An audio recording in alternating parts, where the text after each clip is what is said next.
Hebrew foot. Lil' mama came back and took another look. Them fringes and them studs probably got her shook. But all I could tell her, I am not a crook. Whole team winning. Can't do it by myself, I brought my whole team with me. Tonight I need some help, I plan on killing these niggas. And I ain't talking murder, shorty feeling these niggas. I know she probably heard of us, One West, Harlem, New York, since 1969. Looking for an Israelite woman that I can get behind. Take her to the promised land, show her good niggas exist. Fuck what her mama saying, you understand? Listen. Fourth dimension blue is my cologne. All I did was say shalom and she offered me a phone number. Especially when I'm in the zone, I tell fire to the moon. Girl, you playing with the wrong. Check out my Hebrew drip, my Hebrew drip. You know I'm Hebrew fresh with my Hebrew chick. And you do not want tests, I got my Hebrew click. I know you can't understand and I'm on some Hebrew shit. Check out my Hebrew drip, my Hebrew drip. Check out my Hebrew drip, my Hebrew drip. You know I'm Hebrew fresh with my Hebrew click. I know you can't understand and I'm on some Hebrew shit. Check out my Hebrew drip. And you ain't never seen nothing like it with a drip so hard. Made her straight, she was dying cause a nigga cold as ice and sharper than a knife. I could change your whole life just by making you my white man. Look, that nigga got the boots, beard sprays, man. Look, that nigga got the garment with the shades, man. Look, that nigga got the spikes on his armband. And he got the Sheila David on his charm, man. No, I'm not lucky, I'm blessed. Yes, my lady in the dress, they hating, we dead fresh. I'm making their ass sweat with all this masculinity. I can tell she feeling me, my swagger on infinity. And this ain't something you can buy. They asking who am I traded in my suit and tie. And I just got a garment from the captain. Catch me in the club smelling like black. Check out my Hebrew drip, my Hebrew drip. You know I'm Hebrew fresh with my Hebrew chick. And you do not want tests, I got my Hebrew click. I know you can't understand and I'm on some Hebrew shit. Check out my Hebrew drip, my Hebrew drip. Check out my Hebrew drip, my Hebrew drip. You know I'm Hebrew fresh with my Hebrew click. I know you can't understand and I'm on some Hebrew shit. Check out my Hebrew drip. Thy cheeks are comely with rows of jewels, thy neck with chains of gold. We will make thee borders of gold and studs of silver. Hebrew drip.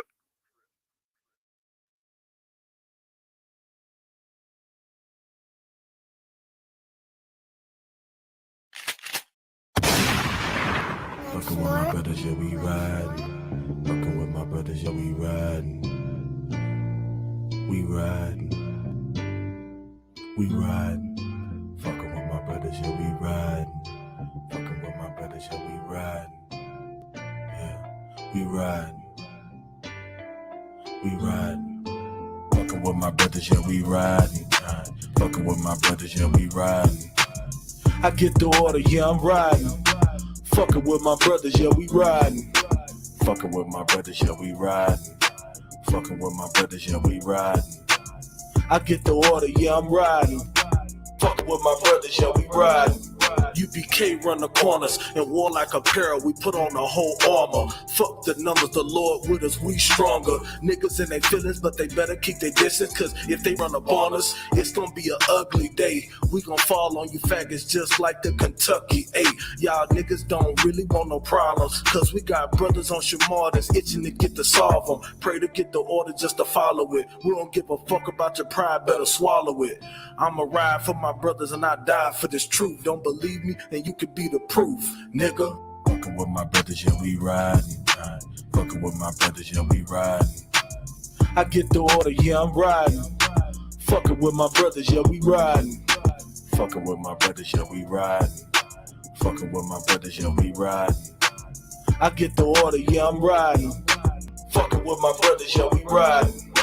Mechanic of the Western, surrounded by my brothers, and damn it, it's a blessing. When we pull up on you while you panicking and stressing, acting like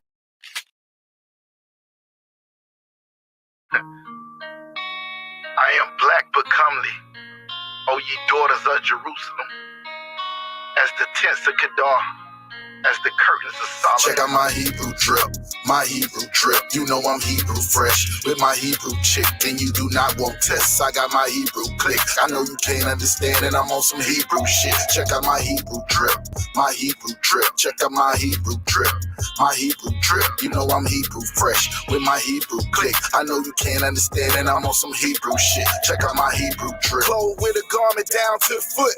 Lil' mama came back and took another look. Them fringes and them studs probably got her shook. But all I can tell her, I am not a crook. Whole team winning. Can't do it by myself, I brought my whole team with me. Tonight I need some help, I plan on killing these niggas. And I ain't talking murder, shorty feeling these niggas. I know she probably heard of us, One West, Harlem, New York, since 1969. Looking for an Israelite woman that I can get behind. Take her to the promised land. Show her good niggas exist. Fuck what her mama saying. You understand? Listen. Fourth dimension blue is my cologne. All I did was say shalom and she offered me a phone number. Especially when I'm in the zone, I tell fire to the moon. Girl, you playing with the wrong. Check out my Hebrew drip.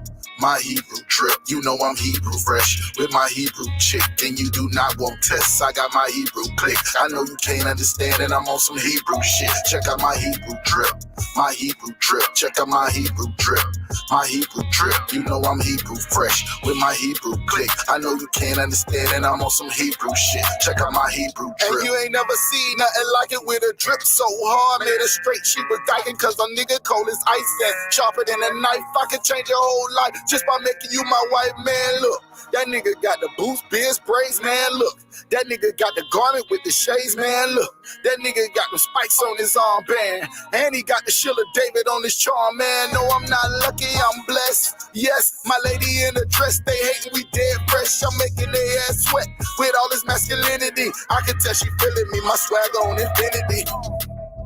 And just say something you can buy. They asking who am I traded in my suit and tie. And I just got a garment from the captain. Catch me in the club smelling like black. Check out my Hebrew drip, my Hebrew drip. You know I'm Hebrew fresh with my Hebrew chick, and you do not want tests. I got my Hebrew click. I know you can't understand it. I'm on some Hebrew shit. Check out my Hebrew drip, my Hebrew drip. Check out my Hebrew drip, my Hebrew drip. You know I'm Hebrew fresh with my Hebrew click. I know you can't understand it. I'm on some Hebrew shit. Check out my Hebrew drip. Thy cheeks are comely with rows of jewels, thy neck with chains of gold. We will make thee borders of gold and studs of silver. Hebrew drip.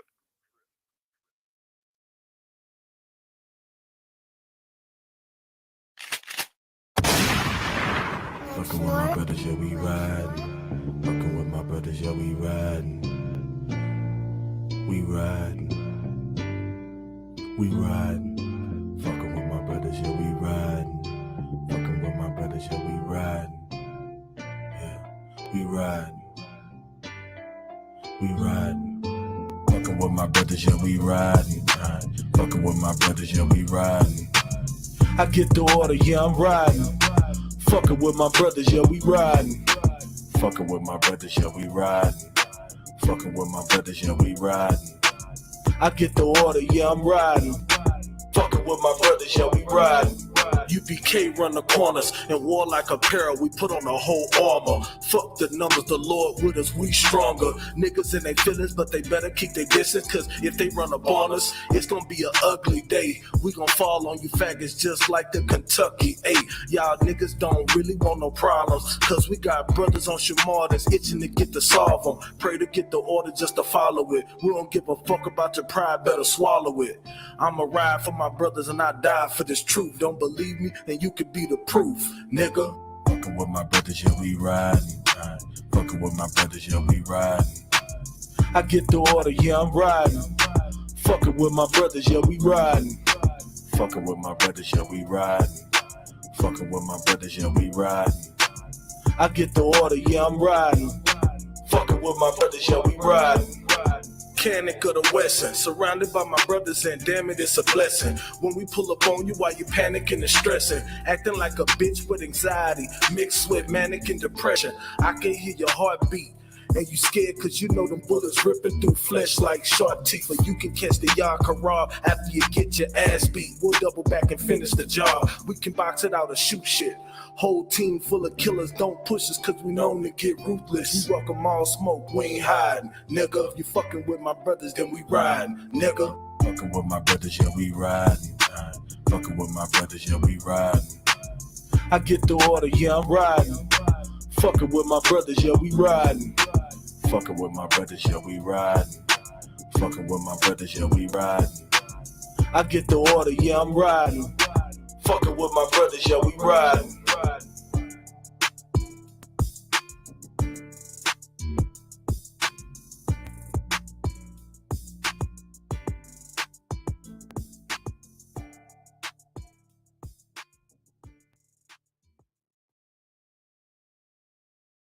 out, I need that chopper like I see your point.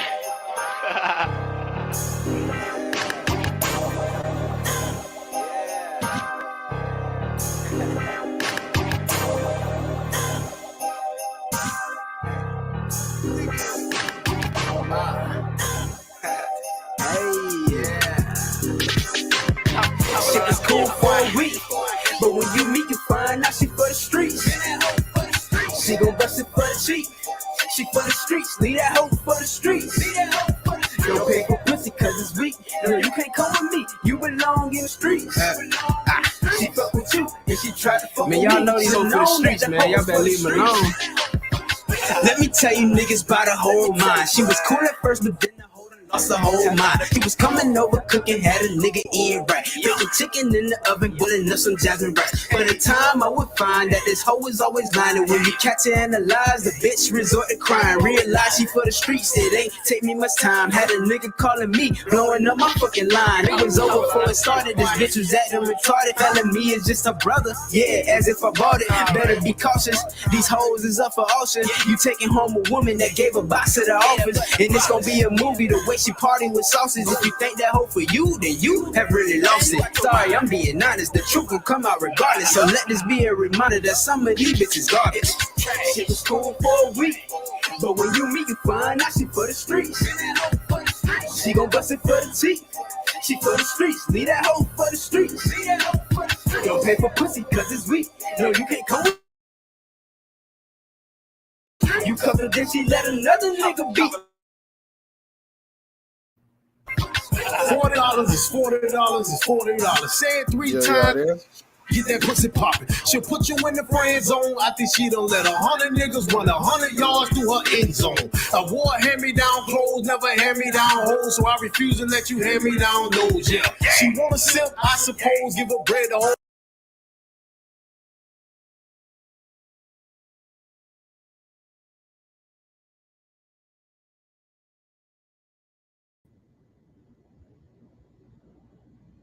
Fuck, sir, can you hear me?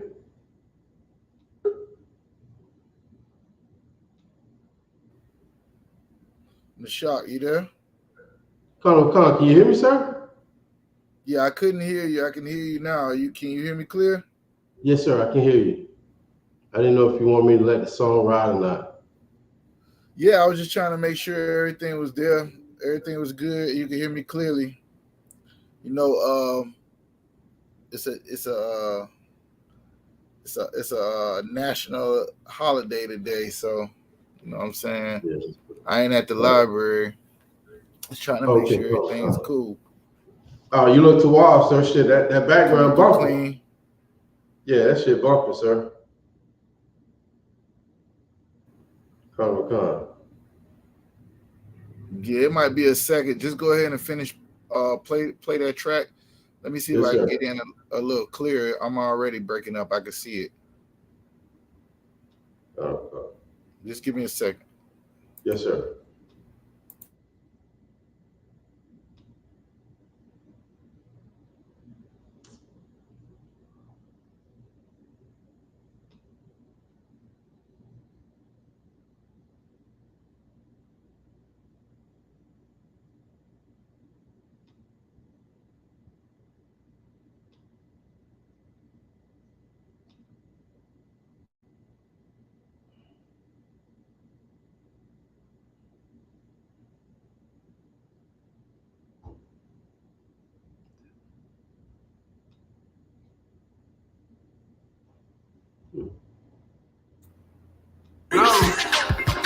Let me tell you niggas about her whole mind. She was cool at first, but then the hoe done lost her whole mind. She was coming over cooking, had a nigga in right. Baking chicken in the oven, boiling up some jasmine rice. By the time I would find that this hoe was always lying, and when you catch her in the lies, the bitch resort to crying. Realize she for the streets, it ain't take me much time. Had a nigga calling me, blowing up my fucking line. It was over before it started. This bitch was acting retarded, telling me it's just her brother. Yeah, as if I bought it. Better be cautious. These hoes is up for auction. You take taking home a woman that gave a box to the office. And it's gonna be a movie the way she party with sausage. If you think that hoe for you, then you have really lost it. Sorry, I'm being honest, the truth will come out regardless. So let this be a reminder that some of these bitches garbage. Shit was cool for a week, but when you meet, you find out she for the streets. She gon' bust it for the teeth. She for the streets, leave that hoe for the streets. Don't pay for pussy cause it's weak. No, you can't come with me, you belong in the streets. You covered then she let another nigga beat. Yeah, I told you that these hoes for the streets. $40 is $40 is $40. Say it 3 times, bet she show up, get that pussy poppin'. She'll put you in the friend zone. I think she done let 100 niggas run 100 yards through her end zone. I wore hand-me-down clothes, never hand-me-down hoes, so I refuse to let you hand me down those. Yeah, she wanna sip, I suppose, give her bread to hold off and buy a ring and propose. The third one, your open nose, she barely got on some clothes and fucking all of your bros and busting it when you gone. Yeah, man, that hoe gon' be a hoe like JT said in that song. Might as well let her go, yeah. Hollering about she bad and how she is a snack, a woman with class, but she wash her face with her ass rag. Real ass bitch, give a fuck by the nigga, and none of you hoes can get a fuck out of nigga, yeah. Shit was cool for a week, but when you meet, you find out she for the streets. She gon' bust it for the teeth. She for the streets, leave that hoe for the streets. Don't pay for pussy cause it's weak. No, you can't come with me, you belong in the streets. You covered then she let another nigga beat. Man, I told you that these hoes for the streets. I met the bitch outside of my complex. Bitch so fine, like she running for a contest. Ass so nice, yo, I'm thinking I should wipe that. Have a couple kids, settle down, yeah, I like that. But the bitch capping and acting like a straight brat. Never wanna settle down and let a nigga wife up. Rather hit the club, shake their ass and get tossed up. Bitch straight nasty, no class sassy. Alley cat black foot. Bitch get the backseat. Nothing but a gold digger, never should've fucked with her. Now she at the crib straight sleep cause she hungover. Bitches ain't shit. Goddamn, what's wrong with them? Just a waste of time. Stupid bitches always lying. Always fucking for a dime. Keep my money on my mind. Never trust no bitch. Cause a bitch gon' be your bitch. And a bitch gon' switch and suck another nigga dick. Many hoes for the streets. Many hoes for the streets. Yeah, these hoes for the streets. I said these hoes for the streets. Many hoes for the streets. Many hoes for the streets. Yeah, these hoes for the streets. I said these hoes for the streets. Shit was cool for a week, but when you meet, you find out she for the streets. She gon' bust it for the teeth. She for the streets. Leave that hoe for the streets. Don't pay for pussy cause it's weak. No, you can't come with me. You belong in the streets. You covered then she let another nigga beat. Man,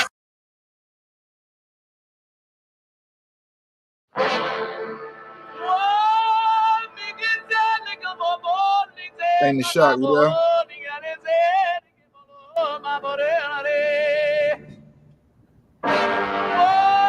Can you hear me, sir? Yeah, you can cut the music. Let's go. Okay, color.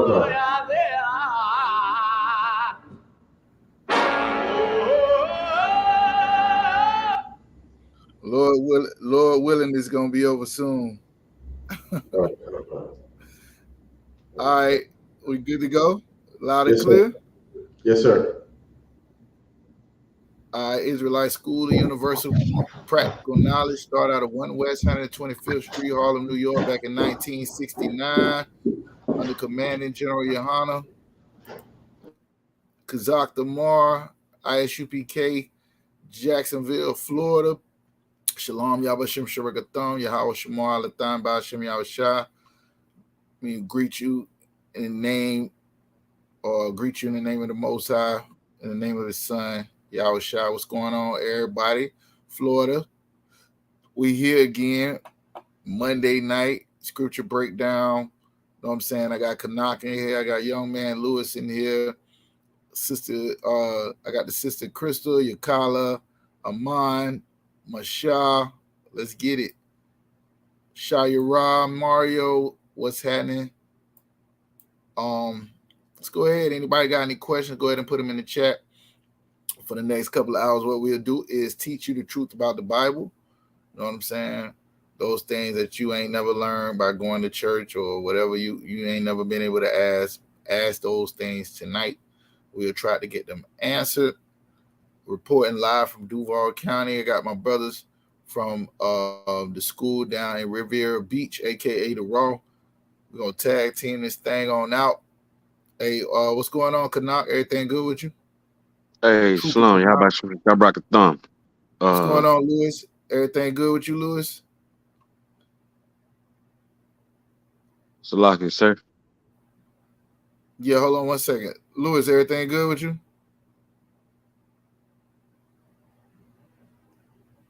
I seen him come off mute, but he ain't said nothing. Go ahead, Canuck.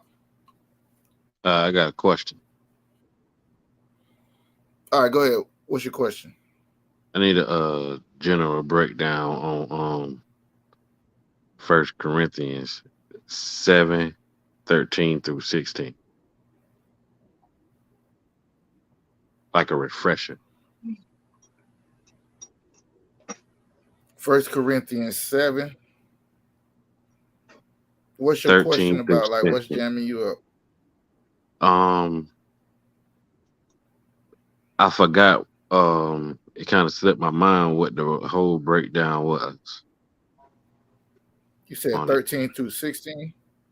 Concept. All right, no like, sweat. I don't want to be wrong in what I'm thinking. No, I'm saying what part is jamming you up in there? Anything, any part specific or all of it? No, just all of it, sir. I just wanted the correct breakdown of it again. All right. And like if you had to give me like a topic of what it is, what it's about, because I ain't looking at it right now, what would you say? It's about people that's dealing with somebody that's not in the truth, like relationship, right? Like you. All right, I got you. Say less. All right. Anybody else got any?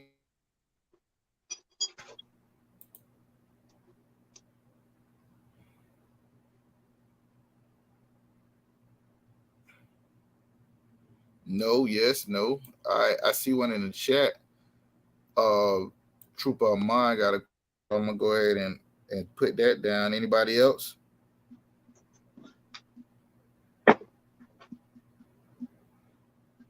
Good. The shot. Everybody good?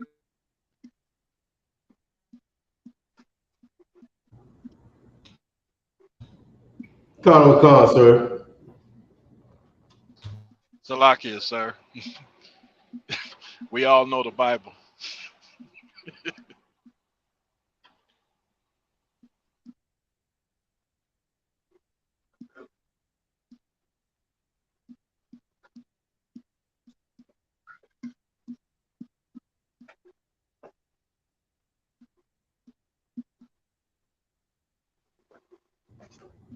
We all know the Bible. Can y'all hear me?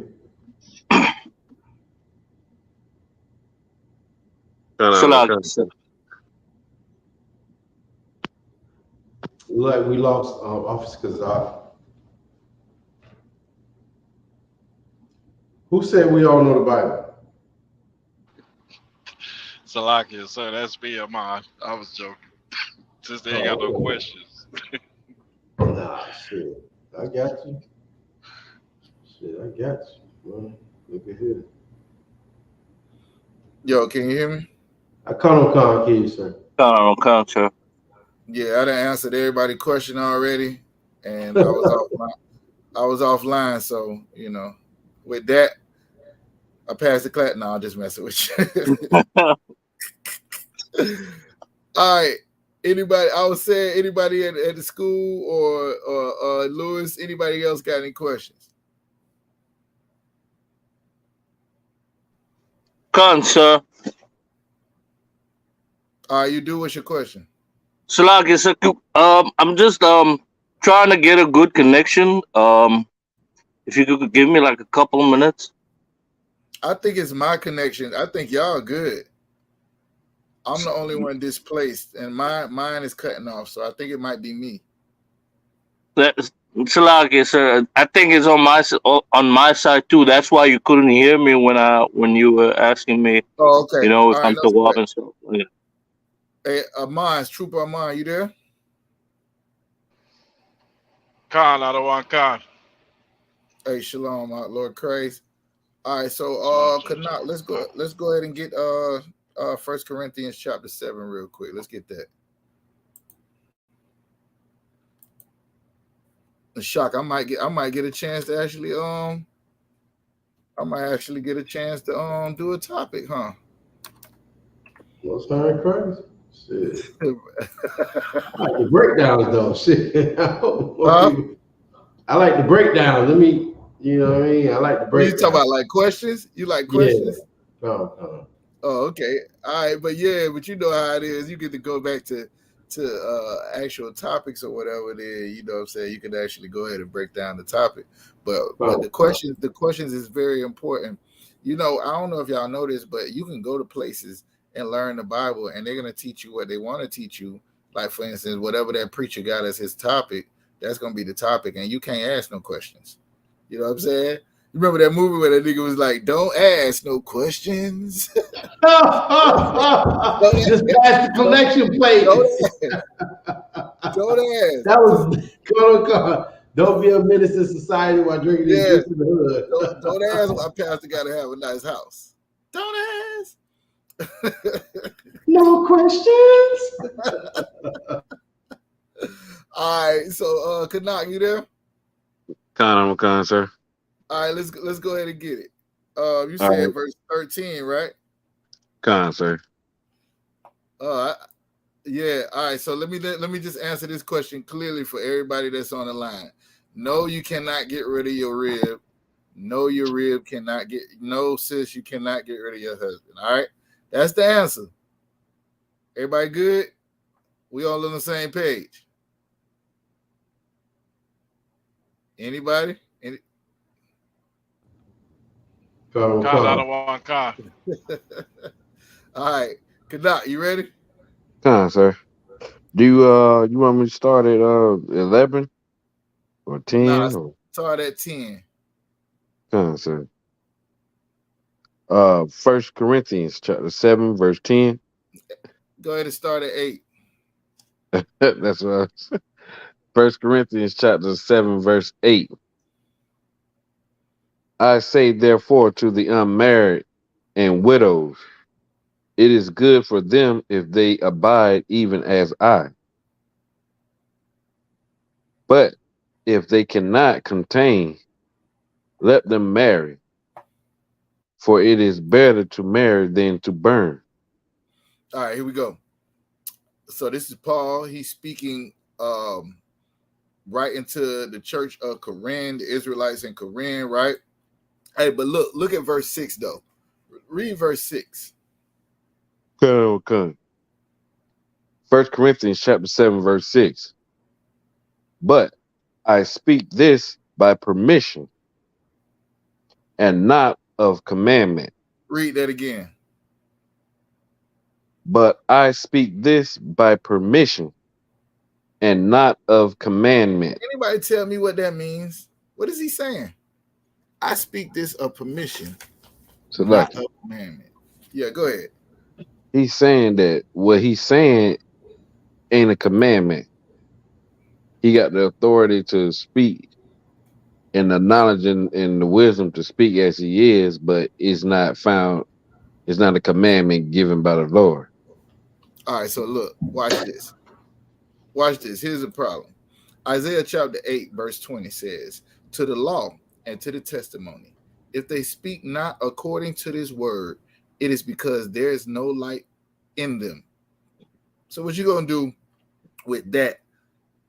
Isaiah chapter 8, verse 20. This is not in the law, right? This is not in the testimony. So why is he saying that? So, like, you talking about why is Isaiah saying it, or why is Paul? Why is Paul saying that? Why is he speaking and he not speaking the law? Because, so like, if I may, he trying to get the people. He trying to reach the so-called Gentiles, which is the Jews, with something that they can be familiar with. What you mean by that? Like he trying to get on their level. Like he trying to make them understand the difference between the commandments and what is ordained by him. I Ordained guess by who? by Paul, like what he's saying and what the Lord's saying in the commandments. There's a difference. In this point right here, when he's about to speak. All right, so somebody else try to answer that. Help the brother out. You might be on it. I just don't like the way you're saying it.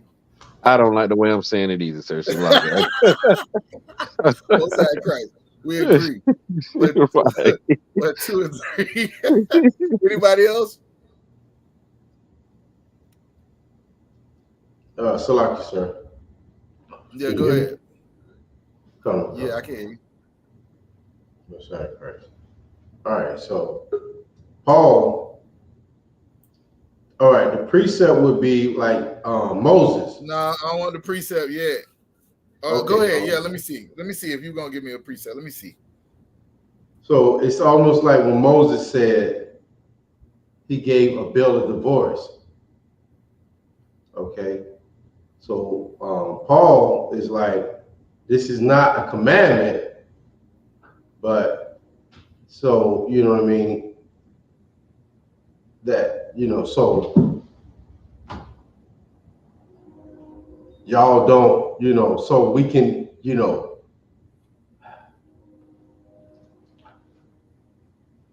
I got it, Nishad. I got it. So I'm about to read it.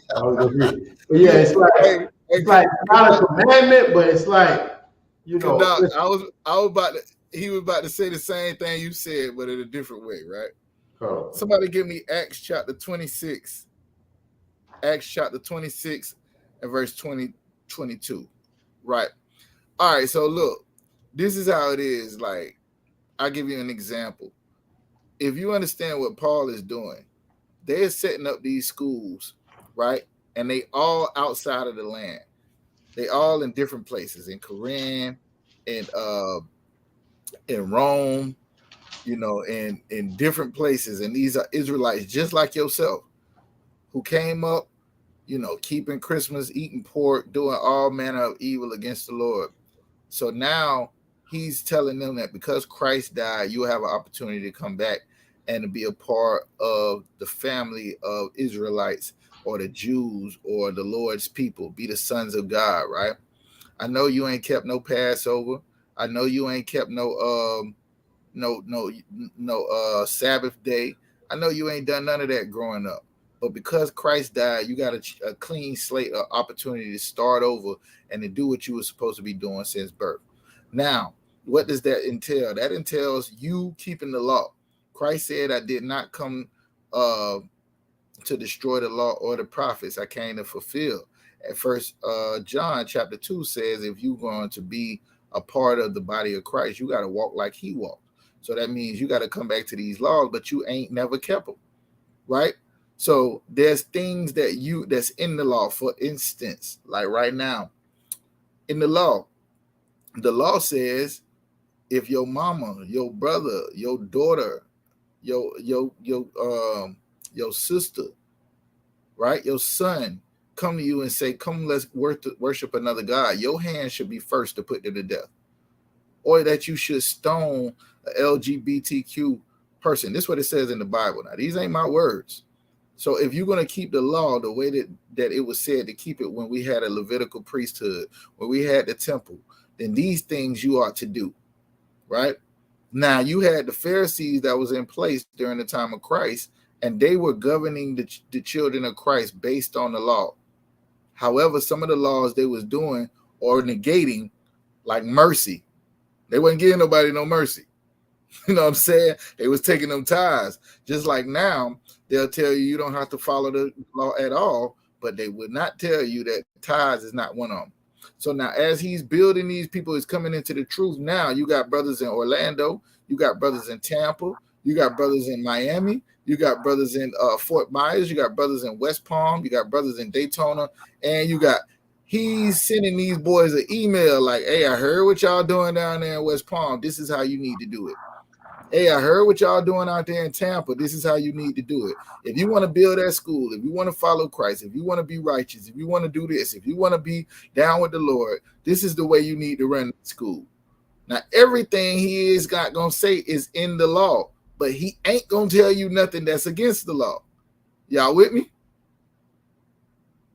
Okay. You have what is called law, and then you have what is called advice or wisdom, right? When you're reading through Wisdom of Solomon, when you're reading through Ecclesiasticus, these things are not the law that the Lord gave Moses. These things are wisdom that one of the wisest men on the earth learned in his life, and the things that he's telling you, right? Hold on, let me see if I can find it real quick. That's not what Paul's doing here. He's doing the same thing, but his job is for the sake of building the church or building the school.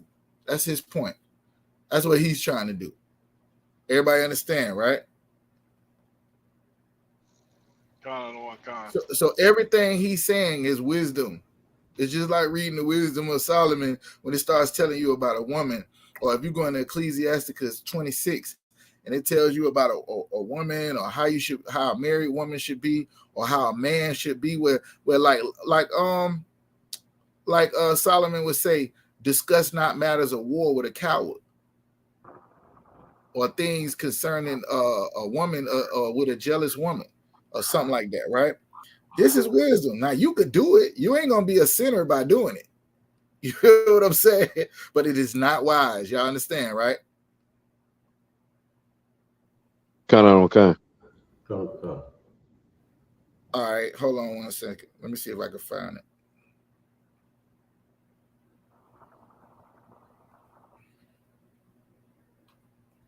it. Give me somebody got the Acts?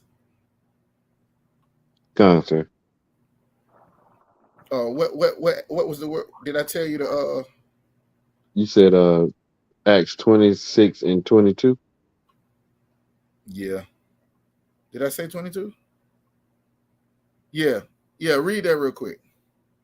Okay. The book of Acts, chapter 26, verse 22. Having therefore, this is Paul speaking. Sir. Go ahead. Having therefore obtained help of the power, I continue unto this day, witnessing both to small and great, saying none other things than those which the prophets and Moses did say should come. All right, so this Paul speaking right here. He said, having therefore obtained help of God, I continue unto this day, witnessing both to small and great. That means on the big things and on the small things, saying none other things than those which the prophets and Moses did say should come. You know what he's saying right there? I am not come to destroy the law or the prophets. He's saying the same thing Christ said. So when people be trying to break down to you that Paul was saying something different than what was in the law, they really don't understand what was happening. What he was doing is, if you wasn't circumcised on the 8th day, you was cut off from being the Lord's people. He was trying to show you how to then come in at 25, at 30 years old, at 35 years old, and now you can be an Israelite, even though you never been one. Everybody understand, right? That ain't in the law. The only parts that you'll see in the law, I think, is in Leviticus. I want to say it's like 26, where the Lord is talking about if you will cry out to him, that he'll forgive you and remember your sins no more. That's in the law. But the Pharisees was not going by that. They was not giving people that mercy. It say stone you right here. How Captain Shawar taught it to me is Moses came down with them writings of the law on brick, on clay. You could see it. Right? He had the letter of the law. Christ brought the breakdown. You don't hear people giving the breakdown of the law. So now when you asking about a certain law, you understand it the way it's written. But it's a purpose and a reason for that law to be there. Like the one for divorce. Divorce is in the law. Y'all know divorce is lawful. Y'all know that, right? It's not against the law. Why did I say you can't divorce somebody? Somebody read this for me real quick. Somebody read this for me, and then I want y'all to answer this question. Ecclesiasticus 25, and I think it's 25. Ecclesiasticus 25 and 25. Whoever get there first. I'm sorry for everybody else who asked the question, but I'm probably only gonna get the Canucks question, and it'll take up the rest of the class. All right. Come, sir. I got it. Sloppy. Hopefully you're still in the truth next week. We'll get to you. Sloppy, sir. Can you hear me? Yeah, go ahead. Most High in Christ. See, I want it all. 24 through 26. Sloppy. What was that, sir? 24 through 26. Now, Ecclesiasticus is game. This is the big homie, Solomon, letting you know the wisdom that he done came to and that he knows. And it's based on, the foundation is the law, because back then you didn't have no choice whether you was going to follow the law like you do now. You have a choice now. You can go and be an unrighteous son. You can go out and be a drug dealer, a whore, whatever you want to be, and somebody will accept you. But part of our culture was keeping the law, statutes, and commandments when we was really the Lord's people. Y'all see the difference, right? So coming back to the Lord's people, that's the basis of you being the Lord's people, the law, statutes, and commandments. However, it's going to take some breaking down of these texts, because first of all, you ain't in the land. Second of all, you got a different priesthood. You got a different temple. You have different laws that govern you because you're in a different land. So all of these things have to be applied to the law so you can know how you should move, how you should live your life and not. Guess who was bringing that first of all? The first person to do that was Christ. That's why they thought he came to teach against the law and the prophets, because he was coming with what they thought was a new doctrine. And all it was is you have the letter of the law and you have the spirit of the law. Mm-hmm. The letter of the law was written. This is what you should and should not do. The spirit behind it is why you shouldn't do it. Why you shouldn't sleep with your brother's wife. Why you shouldn't murder your brother. Why you shouldn't steal from each other. Why shouldn't you do that? It's because you love him as you love yourself. That's why it says all the laws hang on these two. Not that all the laws done away with. It says all the laws hang on them two things that he said. Why you shouldn't celebrate other gods, because you are disobeying or dishonoring the God that brought you up out of Egypt, the creator of heaven and earth, and so on and so forth. Y'all following me? Yes, sir. All right, cool. God, I don't want to come. Go ahead and read. Whoever was gonna read. Come, sir. Officer Nashak. Not you, Nashak. No, man, we got 3 troopers and a young man, and an officer. Sloppy. You just come in when you got something extra you want to add to it, Nashak. Okay, come. Most High in Christ. Watch, sir. Go ahead. Sloppy. I got it. Who that? Officer Marcazar. All right, go ahead, Marcazar. Ecclesiasticus 25 and 27. This is the book of Ecclesiasticus, chapter 25 and verse 24. Of the woman came the beginning of sin, and through her we all die. Now, is this in the law? This is wisdom. We already stated that. So it's talking about a woman. If you go up to 23, it'll tell you it's talking about a wicked woman. But we ain't got time for that. Go ahead and go to verse 25. Verse 25. Because in this same thing, I just did him like Itazal did on the commercial. So like it. And he done put, because he done did that, now I be noticing, I be doing it. So like it. But it's talking about a wicked woman, right? But in this same chapter, it'll talk about a good woman too. And those things that a woman does is good. But now they're specifically talking about a wicked woman. Go ahead to verse 25. Verse 25. Give the water no passage, neither a wicked woman liberty to gad abroad. So this is talking about when you have a wicked woman that belongs to you, right? You it's saying give not water a passage. Basically, you got to stop it from going where it wants to go. Because where it want to go, you don't want it to go. Right? You don't want the water to get all over the house. So you put a barrier around it, or you'll stop it. They call them dams. Y'all ever heard of a dam? Where they man make a thing that guides the water to where it wants to go, to keep it from going where it don't need to go. This is what he's saying, how you would deal with if you married to a wicked woman. It said, give the water no passage, neither a wicked woman liberty to gad abroad. Why? Because if you're trying to have her to go after how the Lord would have her to go, but she wants to go her own way, and now you must protect her from the demons that's controlling her, and even herself and her homegirl and her mama and everybody who's trying to guide this woman the way that she's not supposed to. And you being the man that is responsible for her, because you have laid down with this wicked woman, have now the job of controlling the demons that control her. Everybody with me? That's your job. You signed up for it the moment you laid down with her. Now, here's the thing about the law. Read verse 26. Verse 26. And she go not as thou wouldest have her, cut her off from the flesh. Do what? Cut her off from thy flesh. Keep going.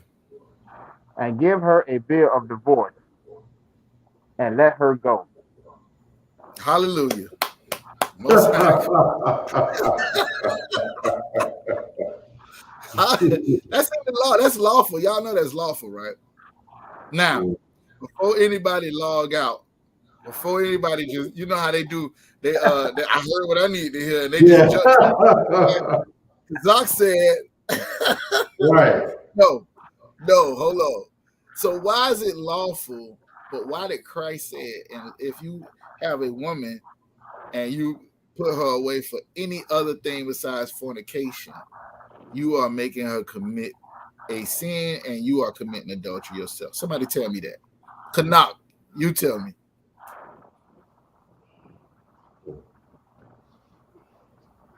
Slugging, sir. Yeah, go ahead. You said tell you if you commit a sin or not? Nah, I'm telling you, it's not unlawful to divorce. According to the law, you can divorce your woman. The wisdom that Solomon is giving here in Ecclesiasticus tells you that you should. What is the difference between what it's saying here and what Christ is saying when he said, if you put away a woman for any other thing besides fornication, you're committing adultery and causing her to commit adultery? What's the difference? Salakia, so there actually is no difference. Hold on 1 second. When you say Salakia, you gotta wait to be cool. Who is my that? bad. Yeah, 1 second. This is Trooper Ahmad. 1 second, Salakia, Trooper sir. Ahmad. Kanak. You I answer? forgot what I was going to say. No, I got it. But the difference is Christ said you can't put her away, and Solomon said you can put her away. Who right? Christ is right. So Christ is saying something different from Solomon? According to the scriptures, I believe so, because Solomon said if she don't go the way that thou will have her go, put her away. But Christ said if she only way you can put her away if she committed adultery or So fornication. what does the law say? The law say you could the law of Moses say you could put her away, but Christ said before that it wasn't so. In the beginning, it wasn't so. Only way he did that because the hardness of the people's heart. You see what's going on wasn't. here? This is what's going on here, right? There is a battle in people's head because of Christianity on what's really going on in the Bible. Trooper of mine was loud and wrong and right at the same time. Right? What he said was there is no. All right. So for instance, I'll give you an example. When it says about keeping the Sabbath, right? You should do no servile work on the Sabbath. Does anybody on this panel have to slave on Saturday? This coming Saturday? Be careful how you answer that question too. Anybody? Nobody? Everybody good for the Sabbath? Slack, sir. Go ahead. If I may. You got a slave on. You got a slave on Saturday. Well, I want like hold on. else. Okay. Hold on. Let me get this answer first, and then you make. Oh God. Anybody? Everybody good for Saturday? Mm. Nobody got a slave Saturday. Mm. Mm. Most High in Christ. Y'all get a Lord a hand for that. Orders are coming down as we speak. All right, cool. Go ahead, Nishad. What you had? Shit, I was gonna say, like, as far as having a slave, like, you see how I worded that, right? Yeah, right. So, like, it's not an option. If you have to slave, you have to. It shouldn't be like, okay. So if it's up to you, in your mind, you should be like, because I don't have to slave because the law of rest.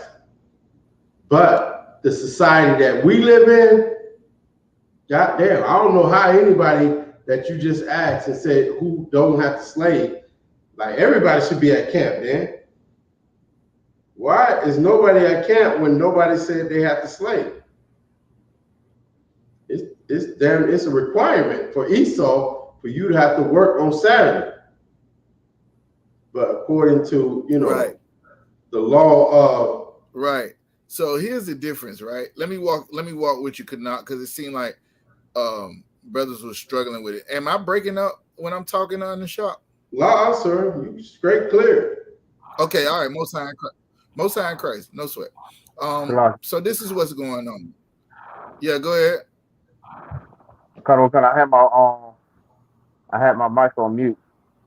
I have to slave too. Slack, sir.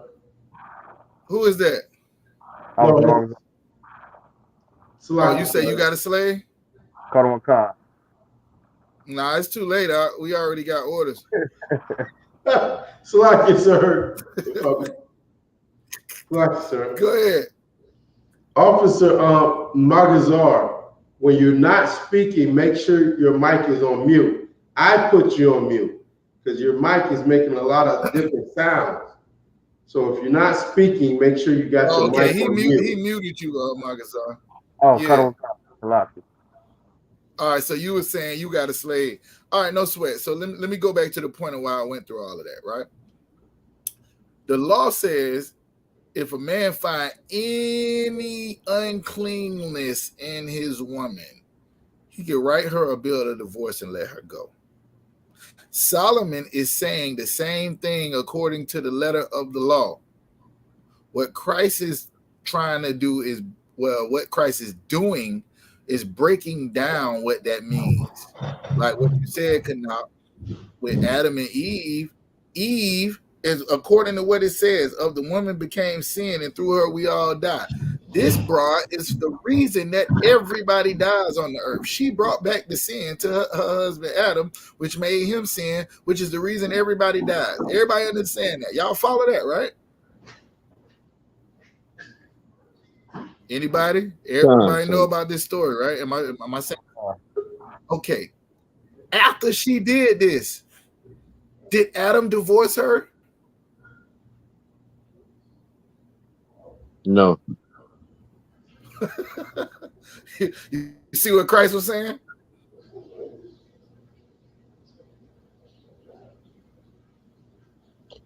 Sir, Salaki, if I may. Y'all with me or not? Y'all with me? I know y'all don't want to hear that. This I'm woman with you, is sir. the reason that everybody dies and this nigga still kept her. Think about it for a minute. You talking about what your baby mama did. What? Because she cussed you out. I remember we was watching The Grill one time, and they were showing a story about a sister who tried to set her man car on fire and end up setting herself on fire. Had to go to the hospital and all. General Muhammad says, "Oh man, this story is just making me think." He said, "Because I'm realizing that in the truth, after I go get this stupid bitch out the hospital, I still got to stay with her." It's such a calm fire, bro. It ain't no way out. That's the point. And this is for the spirit of brotherhood. That's the point. The spirit of brotherhood. If you care about that sister, or you care about your brother, or you care about your mama, or your whoever, mercy is also in it. What happens is, if you give any man the right to get rid of women at whatever they see fit, guess what's going to happen, Kanat? Sir. Go ahead. They're just gonna be putting them away. They ain't gonna have no reason to stay with them. I cannot find anything within me that tells me that I should stay with this woman. She is unclean to me. I cannot stand her because of the hardness of my heart. She got to go. You feel me? Sir. So the letter of the law says what Solomon is saying. That's what the Pharisees believed. That was the thing to do. Christ brought the breakdown behind it. Just like on the Sabbath, if you gotta feed your child, then it wouldn't be a problem for you to cook. If you're doing good, then it's not a problem for you to do work because you're doing a good work unto the Lord. Y'all following me? You can't break the law and do the law at the same time. So the breakdowns that you're getting from Christ and the breakdowns you're getting from Paul is how to walk this thing out in real time. That's what's going on, Kanat. Now, back to the script where we was at. Took a whole hour. It's 8 o'clock now. Look at that. Took a whole hour to get there. Nah, I'm just where was we at? 1 Corinthians, right? Sir. Now, I just had to show y'all that Paul wasn't saying anything different from the law. He's giving you the breakdown of how to walk this thing out, how to live. Because just like Solomon did, he gave you the understanding, but that understanding was according to the law prior to Christ. Christ came and broke the thing all the way down and showed you that you was out the spirit for what you call keeping the law was being unbrotherly to your brother and unsisterly to your sisters. Everybody understand or no? Anybody not understand? All right. So Paul said, but I speak this by permission and not of commandment, meaning this is not in the law. But what I'm telling you is for you to have a good household. It's for you to be a man of God or a woman of God. This is how you should, because I would have it that you would be like me and just be focused specifically on the truth and not have to worry about this.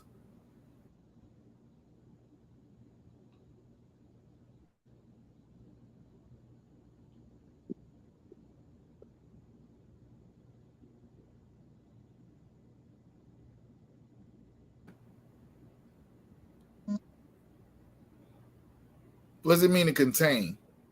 Anybody? Y'all with me or no? Slap you, sir. Boys done got up out of here when I said you can write her a bill of divorce and let her go. They done left.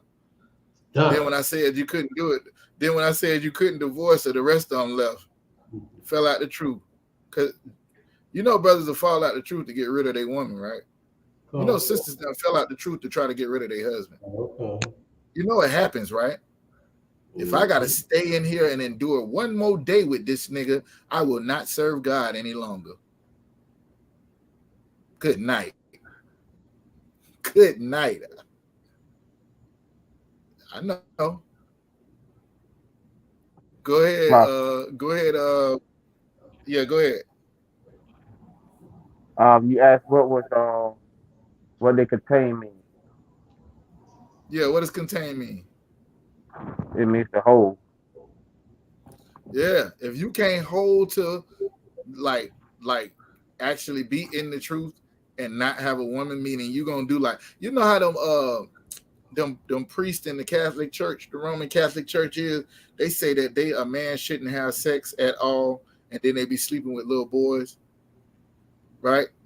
They say that a man should not have sex at all, and then they have sex with each other or somebody else's woman.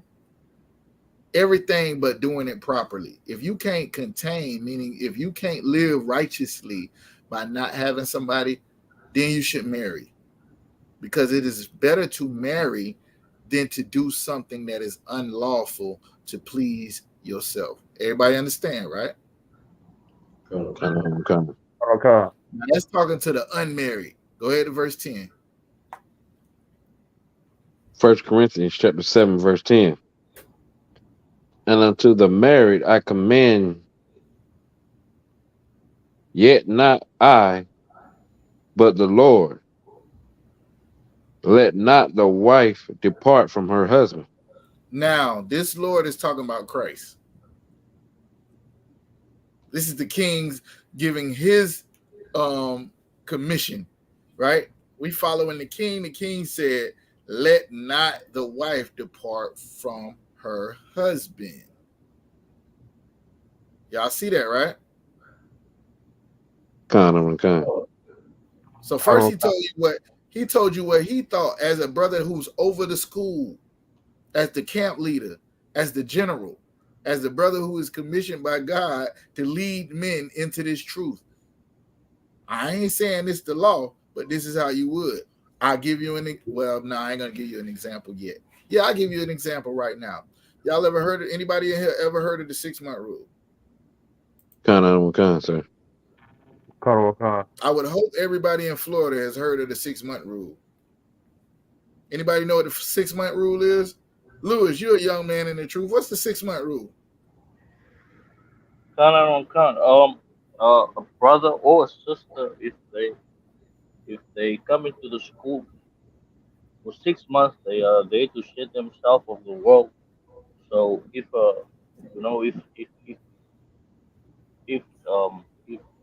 you wanna speak to any brother or sister, you must get permission from from the head of the school.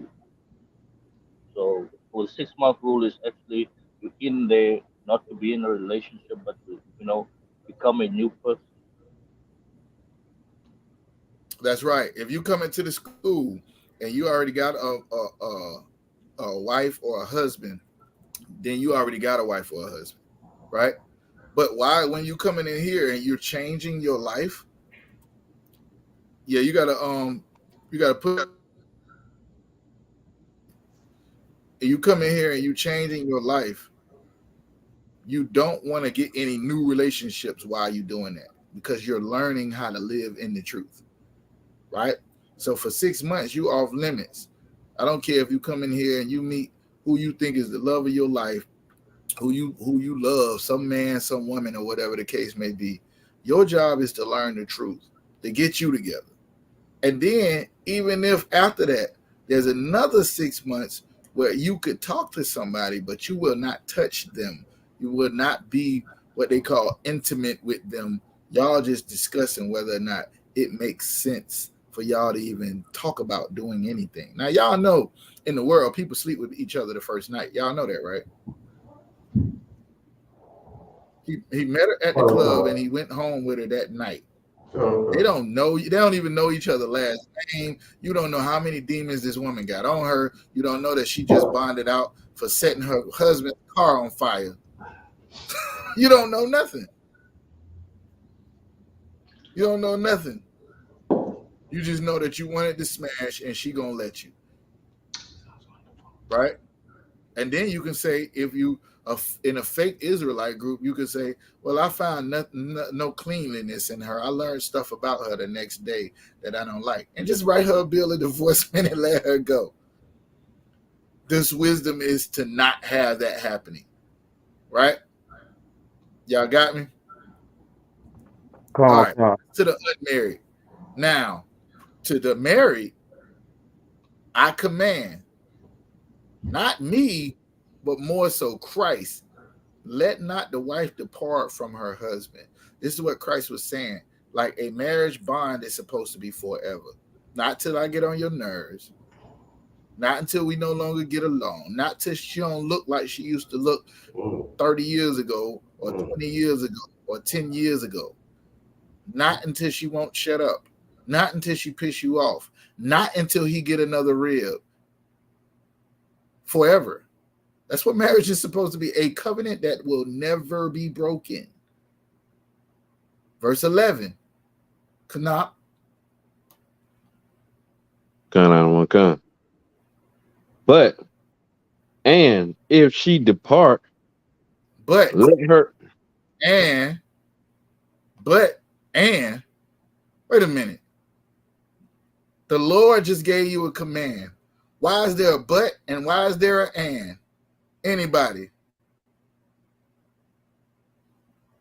Salaki, sir. Go ahead. Because people fall out of the truth. Because people going to do what the hell they want to do anyway. That's what he's talking about. You might be, or a sister might be in the truth, right? Her husband may not be in the truth. They may be butting heads all the time. Under the law, Moses said you could just go ahead and put her away. That ain't gonna work out. You just give her a bill of divorce and let her go. But what Christ is teaching people how to sustain and keep a marriage together even when you don't agree. Y'all know why? Because Israel don't agree on everything, and yet we're gonna have to be one nation, under one God, under one head, one faith, one God. How is that gonna happen when we got all these different doctrines under that? It's the same way we do in here. It don't matter what each one of us individually believe. You know what it's about?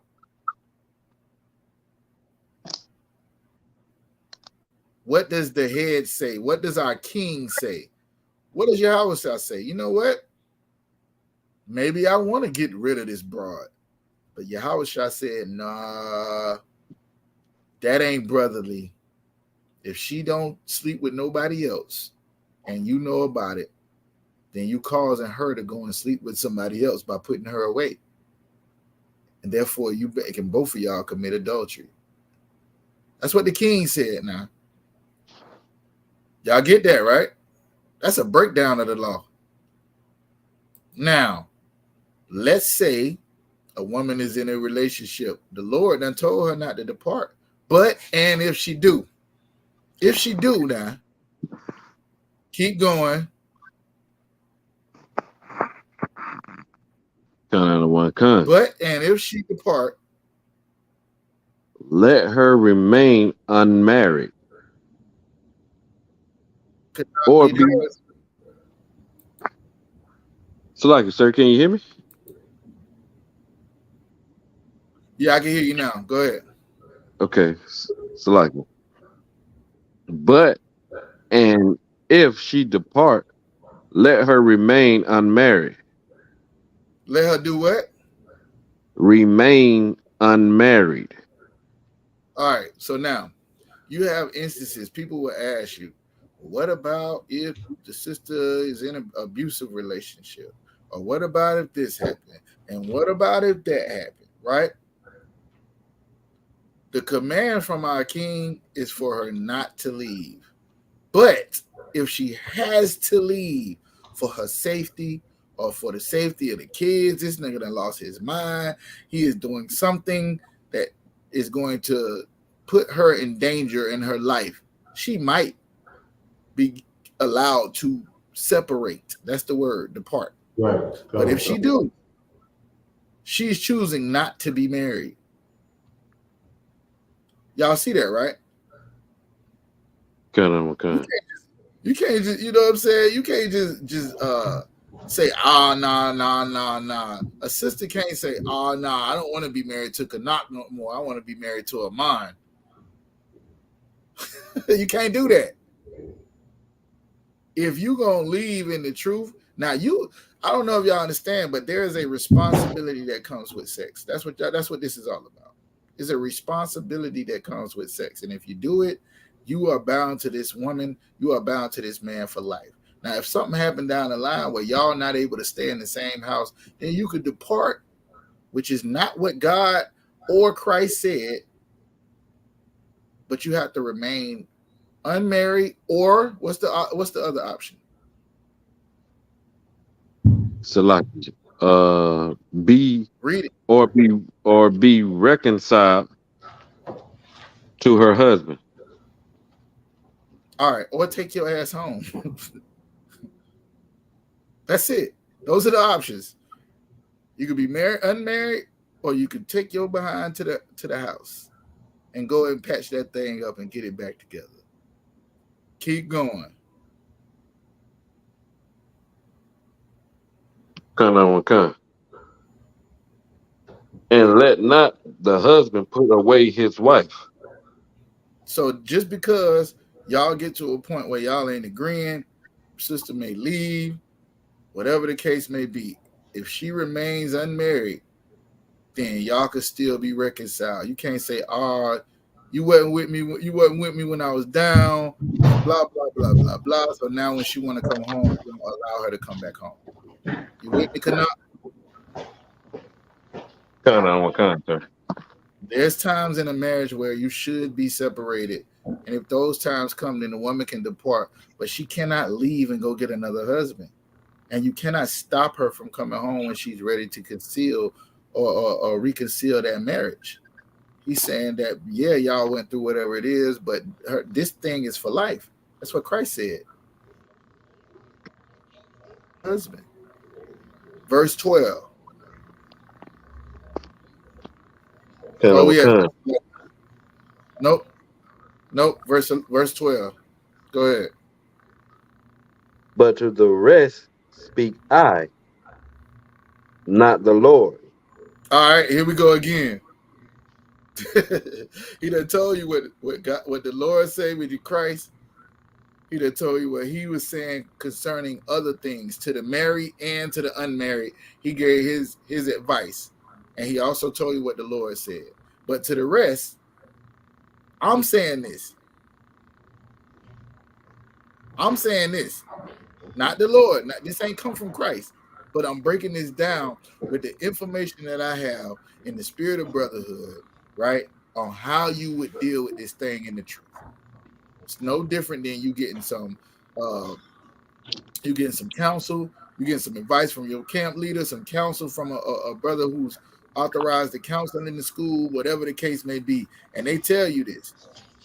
Now, certain instances is not going to be in the Bible. You have to have what was written aforetime was written of us to learn. It wasn't in the Bible where some woman saying that this is my child and another woman saying this is my child. What Solomon did was wisdom. Let me tell you how I'm gonna handle this. Let's just cut the baby in half. Let's cut the baby in half, and then you can have half, and you can have half. That's how he found out who the real mother was. Nah, you're not about to cut this baby in half. Just let her keep it. That's the real mom. That wasn't in the law. But understanding the spirit behind the law, he was able to make a judgment on it. Now, this is an apostle, a man that's over the church, over the school, saying, but to the rest, I'm saying this, not Christ. This is the wisdom that I have. Go ahead.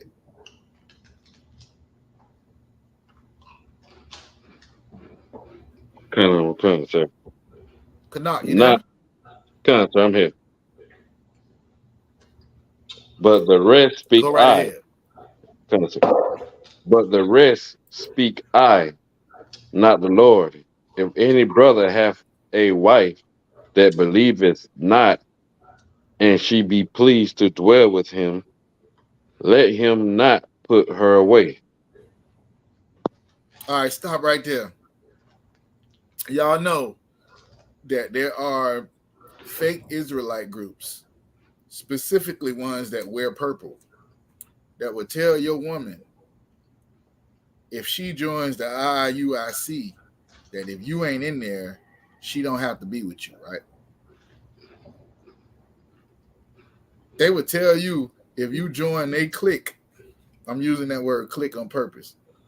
and your woman is not in the school or the church or whatever they are, that you don't have to be with her. But this is what Paul said, a brother who was over.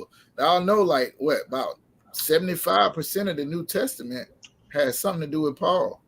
His brother was well versed in the law as well. Christ came and seen him face to face in a vision and told him what to do, and he changed his entire life. He's giving the game now.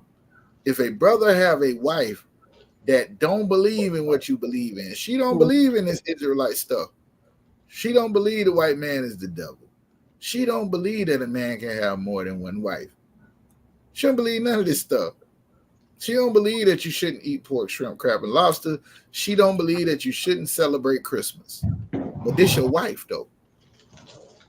If she be pleased to dwell with you, you cannot put her away. Everybody understand?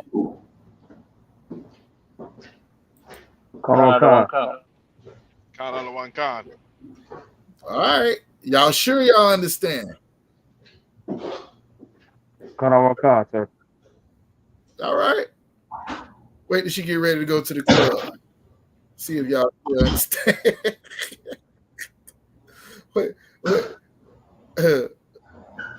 Wait till she go buy Christmas gifts for them kids and you told her not to. We'll see if you still understand. There's a way to handle it, right? But the way to handle it ain't to put her away. Go to verse 13. Con. And if the woman which hath an husband believeth not, and if he be pleased to dwell with her, let her not leave him. Whoa. Y'all know it's some sisters in the school whose husband is not in the school, right? Y'all know that, right? They doing their best to be like Sarah. They doing their best to be like the women that's in the truth that serve their husband. And this nigga in the world, all he care about is the things that niggas in the world care about. He ain't trying to be a man of God, but she's married to him. Can she leave him? According to what Paul just said, can she leave him? Anybody? Go ahead. Let me read it again. Maybe y'all ain't catch it. And the woman which have a husband that believeth not. What does that mean, believe not? He ain't in the truth. He don't care about God. He out here getting money and chasing hoes and doing whatever he doing. That's terrible for that sister. But she married to him. If he don't want to leave her because she's changing her life and she no longer wants to get high with him and no longer wants to do all the things they used to do together and all of this other stuff, and he still want to be with her, let her not leave him is what it says. That's what the Bible say now. Don't get mad at me. Read verse 14. Con. For the unbelieving husband is sanctified by the wife. The unbelieving husband is sanctified by the wife. You counted for your household. You responsible for your wife. That husband is responsible for that woman. If she's coming in learning how to please God and he's not, what might eventually happen is he'll see the change in her and it'll cause a change in him, or vice versa. She'll see a change in him and it'll cause a change in her. Keep going.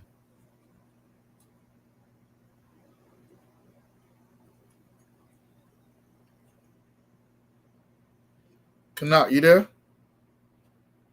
It's like, sir, I was on mute.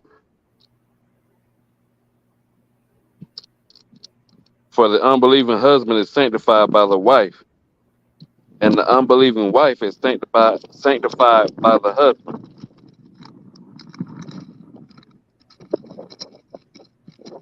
Keep going, sir. Yeah, keep going. Else were your children unclean, but now are they holy. Else were your children unclean, but now they holy. What does that mean? Your children is the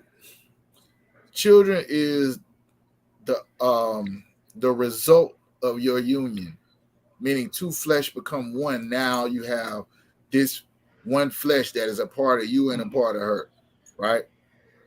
Now this is speaking spiritually.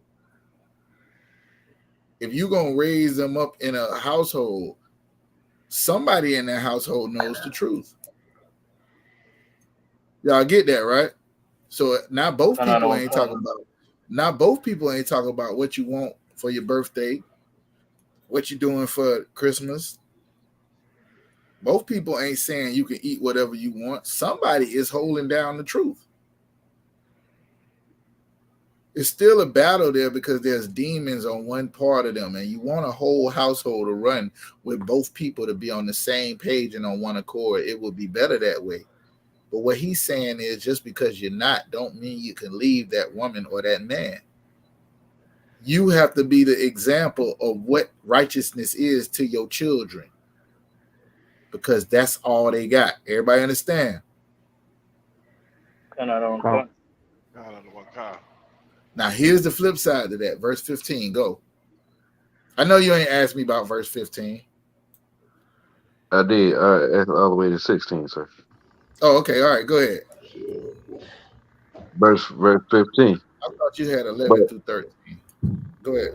No, something like I said 13 through 16. All right. No sweat. But if the unbelieving depart, let him depart. Uh-oh. Read that part again. But if the unbelieving depart, let him depart. All right. In Florida, everybody in here that grew up in Florida like me, the boy JT Money had a song. It said, "Let her go, let her go. It don't want to go." Y'all heard that song before? You ain't putting no handcuffs or no chains on nobody. If they want to go, you gotta let them go. You gotta let them go. You can't be like, you my wife. You gotta. Nah, she ain't gotta do nothing because she ain't in the truth. Precept.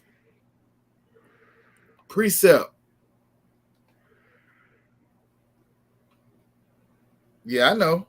Y'all ain't think I was gonna ask y'all no questions, huh? Y'all think y'all just gonna come and ask me questions?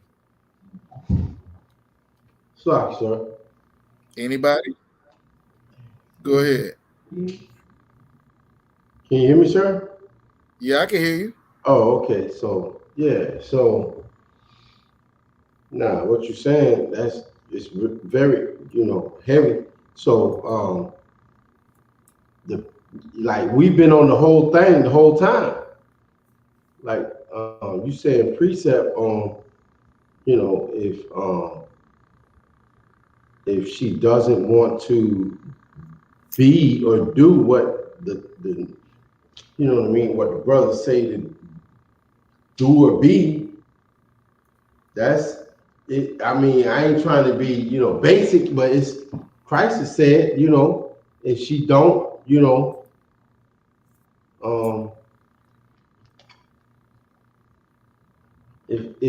if she don't, like, okay, Christ said it, okay, if she does not want to, be your wife, like, you got to give her the bill of divorce.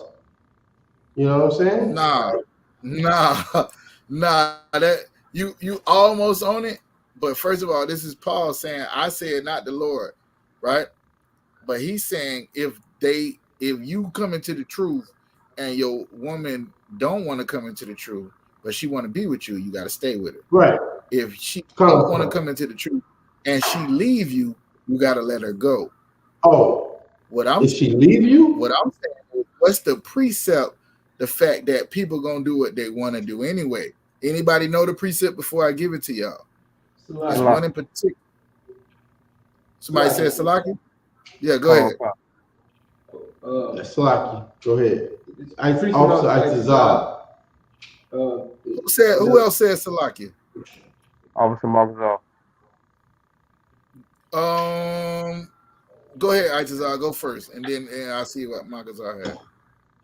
If the unbelieving depart, let him depart.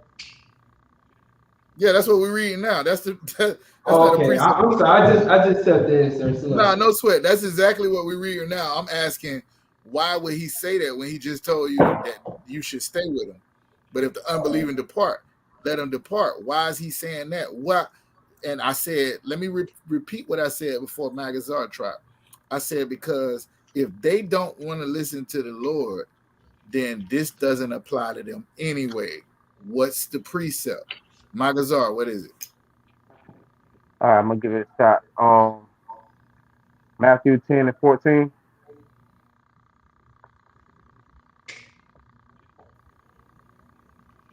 Oh, I couldn't hear you. My joint messed up. What you say? Matthew 10 and 14. What it say? It says, "And whosoever shall not receive you, nor hear your word, when ye depart out the house of the city, shake off the dust of your feet." That's a good one.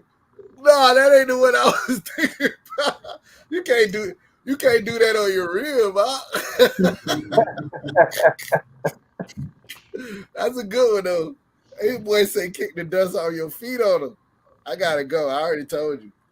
That's a good one though. I ain't gonna lie. I ain't see that one coming. Anybody else before I give it to you? Somebody give me hold on. I want another shot, sir. All right, go ahead. That boy say kick the dust on him. But you might have to give me a second. I'm trying to find the precept. You can tell me what it say. All right. So just to be clear, you said so we looking for the precept that shows you like people gonna. You said people gonna do what they want to do anyway. Yeah, like basically the law is here. It tells us how to govern ourselves. Paul is telling us how to govern ourselves in the truth. Christ told us how to govern ourselves. But here's the point. You done came into the truth. Your husband or your wife don't care nothing about the truth, and they want to stay with you. He's saying, sir. yeah, go ahead. I think it's the same thing that you already read, where it said if she or if he or she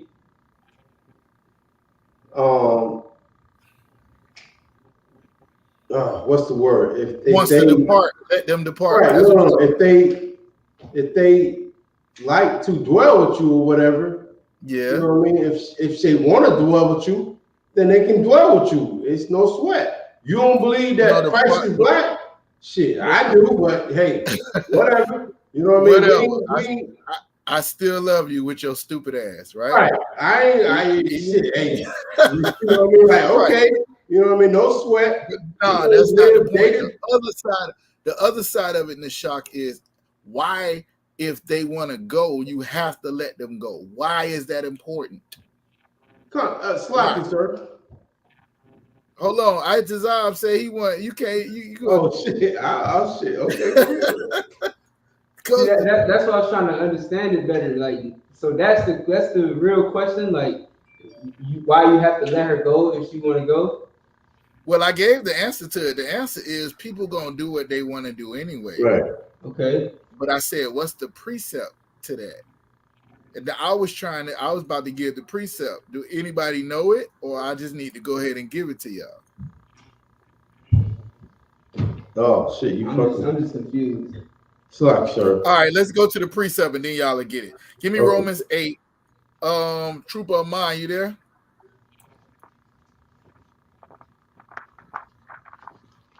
Is Trooper of mine still in the class? Slacky. Shit. Yeah, I see him down there. Maybe he can't read. Khan, sir. Can you read up? No, I'm driving. All right, no sweat. Lewis, can you read up? Khan. Give me Romans chapter 8 and verse 7. Romans chapter 8 and verse 7. Khan.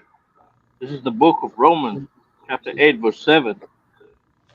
Because the carnal mind is Is he breaking up or is that me? No, I think he was stuttering.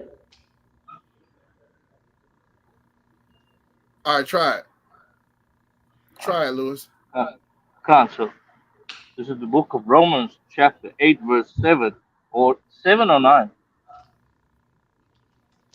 Verse 7. Khan, I don't Khan. This is the book of Romans, chapter 8, verse 7. Because the carnal mind is enmity against God, for it is not subject to the law of God, neither indeed can be. Keep going. Verse 8. So then they that are in the flesh cannot please God. Verse 9. But they that are in the flesh, then but they that are not in the flesh, but in the spirit, if shall be that the spirit of God dwelleth in you. Now let's go back to what we was talking about before. We was talking about the law, right? And keeping the law.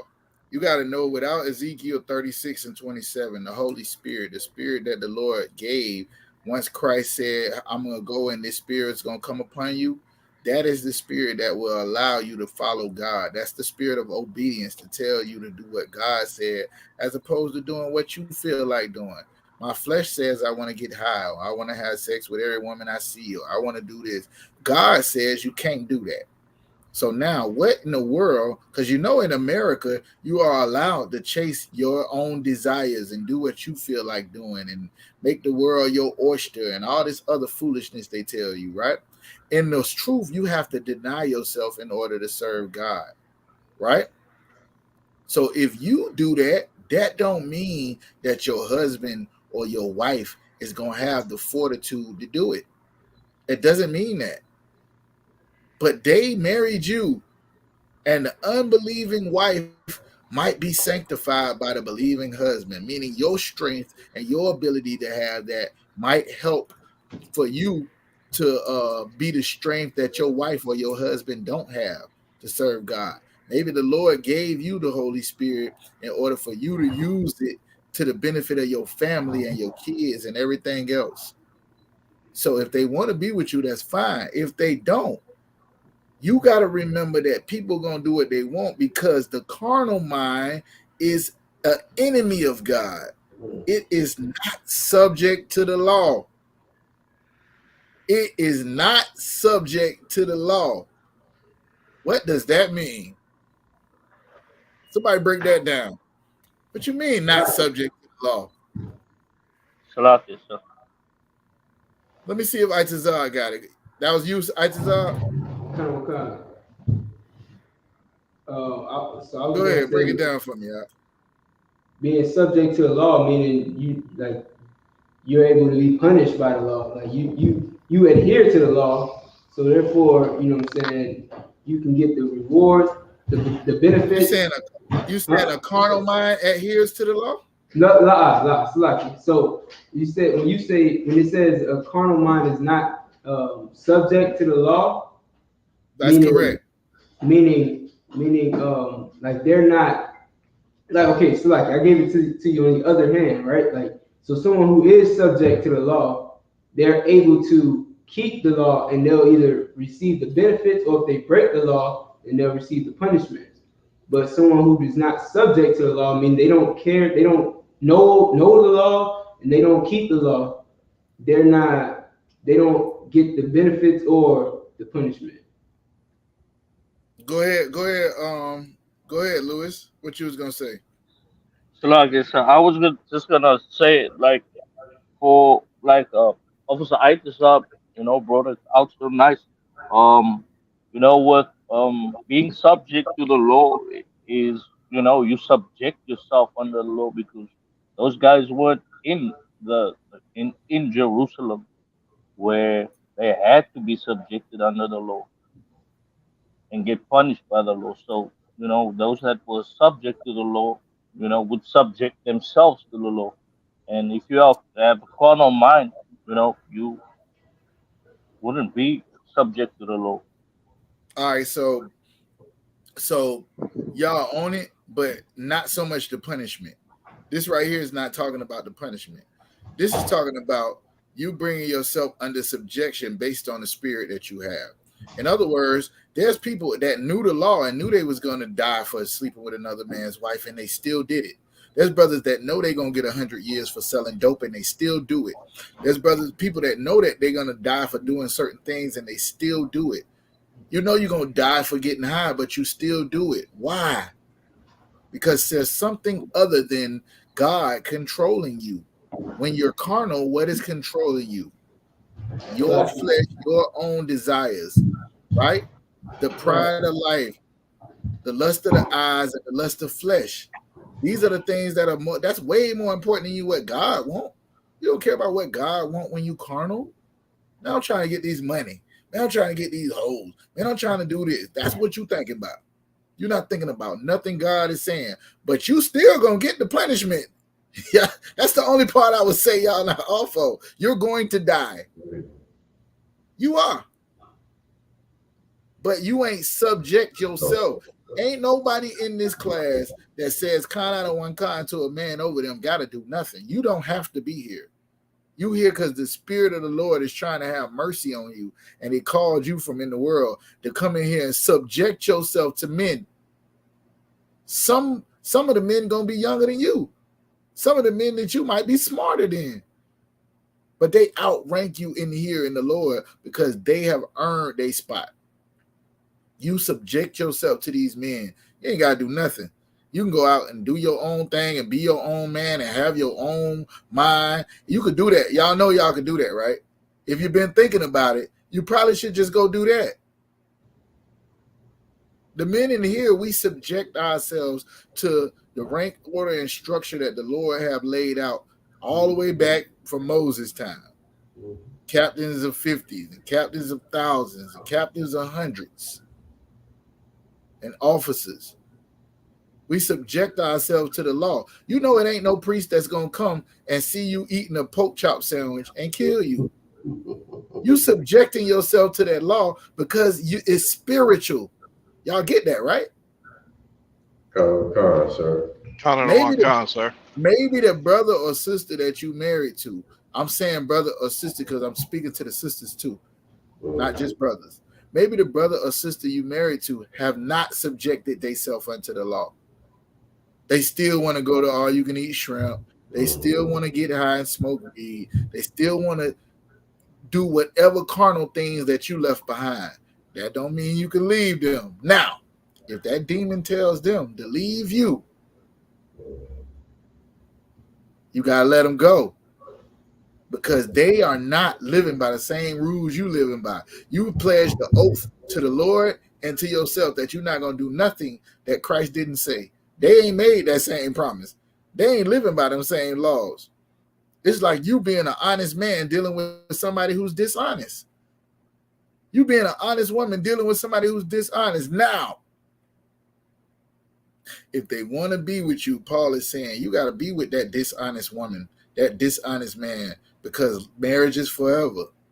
However, if they not saying that they want to remain married to you and they leave and they gonna do something else and all of this other stuff, you got to let them go. Now, at the same time, what he said is a woman can depart for a time, right? And if she wants to come back, you got to take her back as long as she ain't with another man. That was up. We remember that part, Canuck? Sometimes you just go through stuff where it might be the best interest for you to separate. But it says, let her remain unmarried. If that's what she want to do, then that's fine. However, if she wants to be with you, then you keep him. Or if he wants to be with you, sis, and you in the truth, then you got to keep that man, even though he ain't in the truth. But if he wants to go or she wants to go, let the unbelieving depart. Why does it say that? Because they not living by the same rules you living by. You got an oath to them. You married to them. You focused on doing what the Lord say. They don't care nothing about what the Lord say. They don't care nothing about it. Go ahead and give me verse 15 real quick. Cannot. Sir, I think we was Read it again. but if the unbelieving depart, let him depart. A brother or a sister is not under bondage in such cases. In such cases, a brother or sister is not under bondage. In other words, if you got a woman who like, I ain't married to you, we just whatever, and I done moved on and I done did this and I'm gonna go do what I want to do, then he's saying it's not the Lord. It'll be in your best interest to leave that sister alone because she don't want to be with you. She don't love you. Now, at the same time, remember what he said earlier? If a woman depart, you know what I'm saying? If a woman depart, she's able to do that, but she can be reconciled to her husband. As long as them emotions don't have her go and jump on another man or that, you know what I'm saying? Then now you can take that sister back. That's what this is all about. But you ain't got to be in no relationship with nobody who not married to you. You ain't got to be married to somebody who in the world and they saying they don't want to be with you. You don't have to do that. The God had called us to peace. Did I answer your question, Kanak? Got one more. One more what? One more scripture, sir. You talking about right here? 16. All right, go ahead. Sir. For what knowest thou, O wife, whether thou shalt save thy husband? Or how knowest thou, O man, whether thou shalt save thy wife? All right, so this is the thing, right? You don't really know what like, for instance, you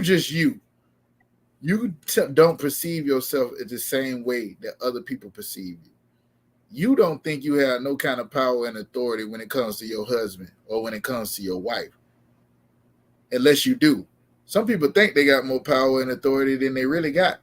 A lot of wives and a lot of husbands think they got more power than they really got. It ain't really up to you anyway. What he's saying right here, you don't know if the Lord is going to use you to save your wife. You don't know if the Lord is going to use you to save your husband. You don't know that. That's why you would stick with them. Eventually, they might come in. You might be a woman and you might be as sweet and kind and gentle and treat her like the Lord said to treat your husband, or treat him like the Lord said to treat him. And he might be like, I ain't really with all that stuff you into, but whatever it is that got you acting like this, I want to know about it. I want to know why you in total submission to your man like that. And she could tell him, because the Lord told me to be like this. And Hey. God. Well, if your God told you to listen to me, then I want to know that God. Vice versa. A woman may be totally against some of the things that you believe in, but at the same time, because of you being a good husband, you being a man that's going to be willing to put your life on the line for that woman, to take care of that woman, even when she done lost her damn mind. Stick with her when most niggas would have threw her away and ran away and got somebody easy to take care of, easier to handle, easier to talk to, and you're going to stick it out with her. It might cause her to say, you know what, whatever God this nigga serve, I need to serve that God too. Maybe I need to get myself together. That's what it's talking about, Kanak. You understand?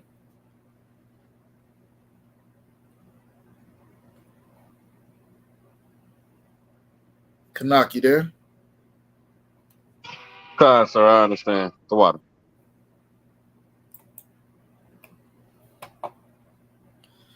All right. Let me see.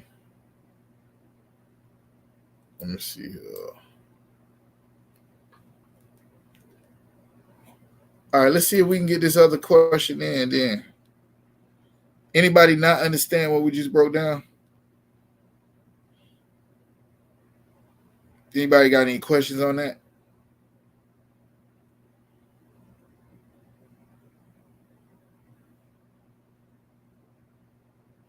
All right, no problem. Let's go to the next question was Deuteronomy chapter 21, verse 11. Let's get there. Amon, you say you need somebody to read this? Con out of one con, sir. Like I All said, I right. got it. Who is that? Officer Magazar. No. Oh, Magazar? Colonel Khan. Hold on 1 second. Go to Deuteronomy 21. We'll go. Let me see where we're gonna start at.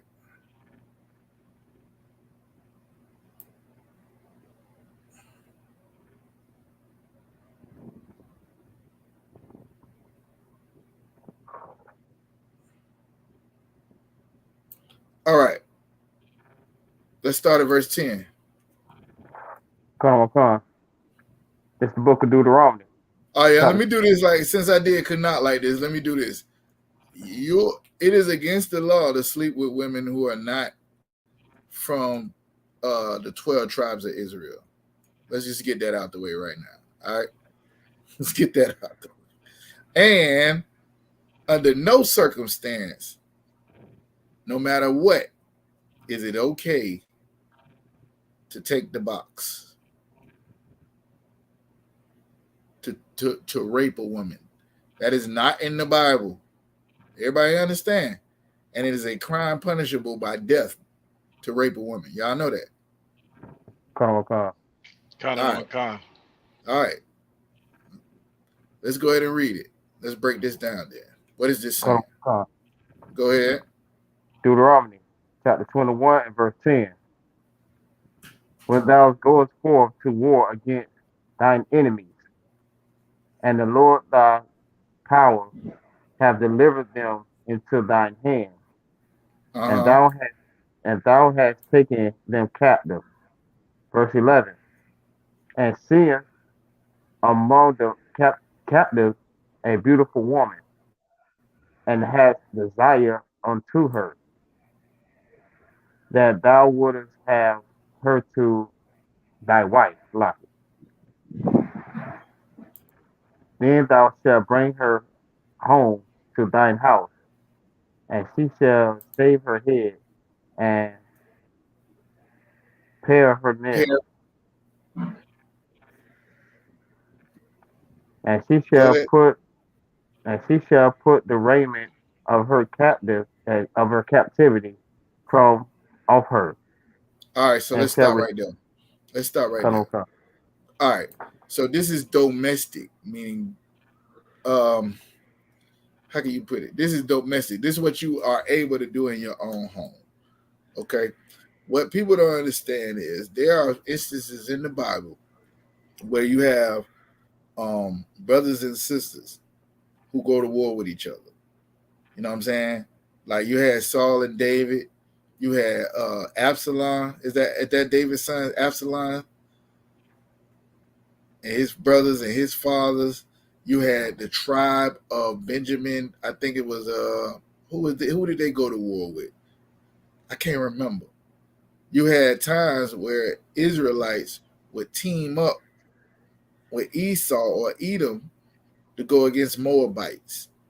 This right here is specifically talking about in a time where it would be lawful for you to take a woman that is a captive.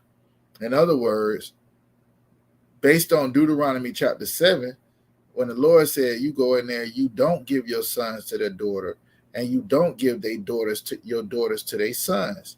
So you know in Deuteronomy 21, he's not going to turn around and say that you should do that. So it has to put this into perspective of what he's talking about. This is in an instance where you're going to war with another group of people that is really your brothers, but you at beef with them. They're at odds. That word enemies there in the Hebrew, it can be personal or it be a nation. In other words, when Christ is saying, when your enemy hunger or your enemy thirst, give them something to eat, or forgive your enemy 7 times 7, or love your enemy. He's talking about your own people. Y'all know that, right?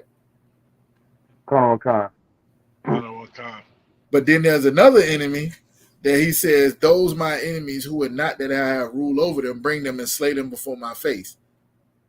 Or love not thy enemy, or trust not thy enemy, or envy not thy oppressor, so on and so forth. There's different enemies.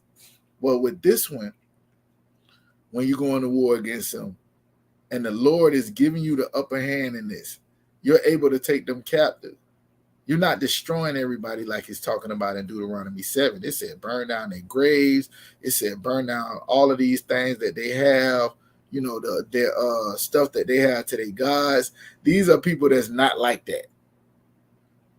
And you see amongst them, as y'all going to war about something, a beautiful woman, and you have a desire unto her, that you want her to be your wife. In the middle of all this, y'all know that women cause wars and end wars.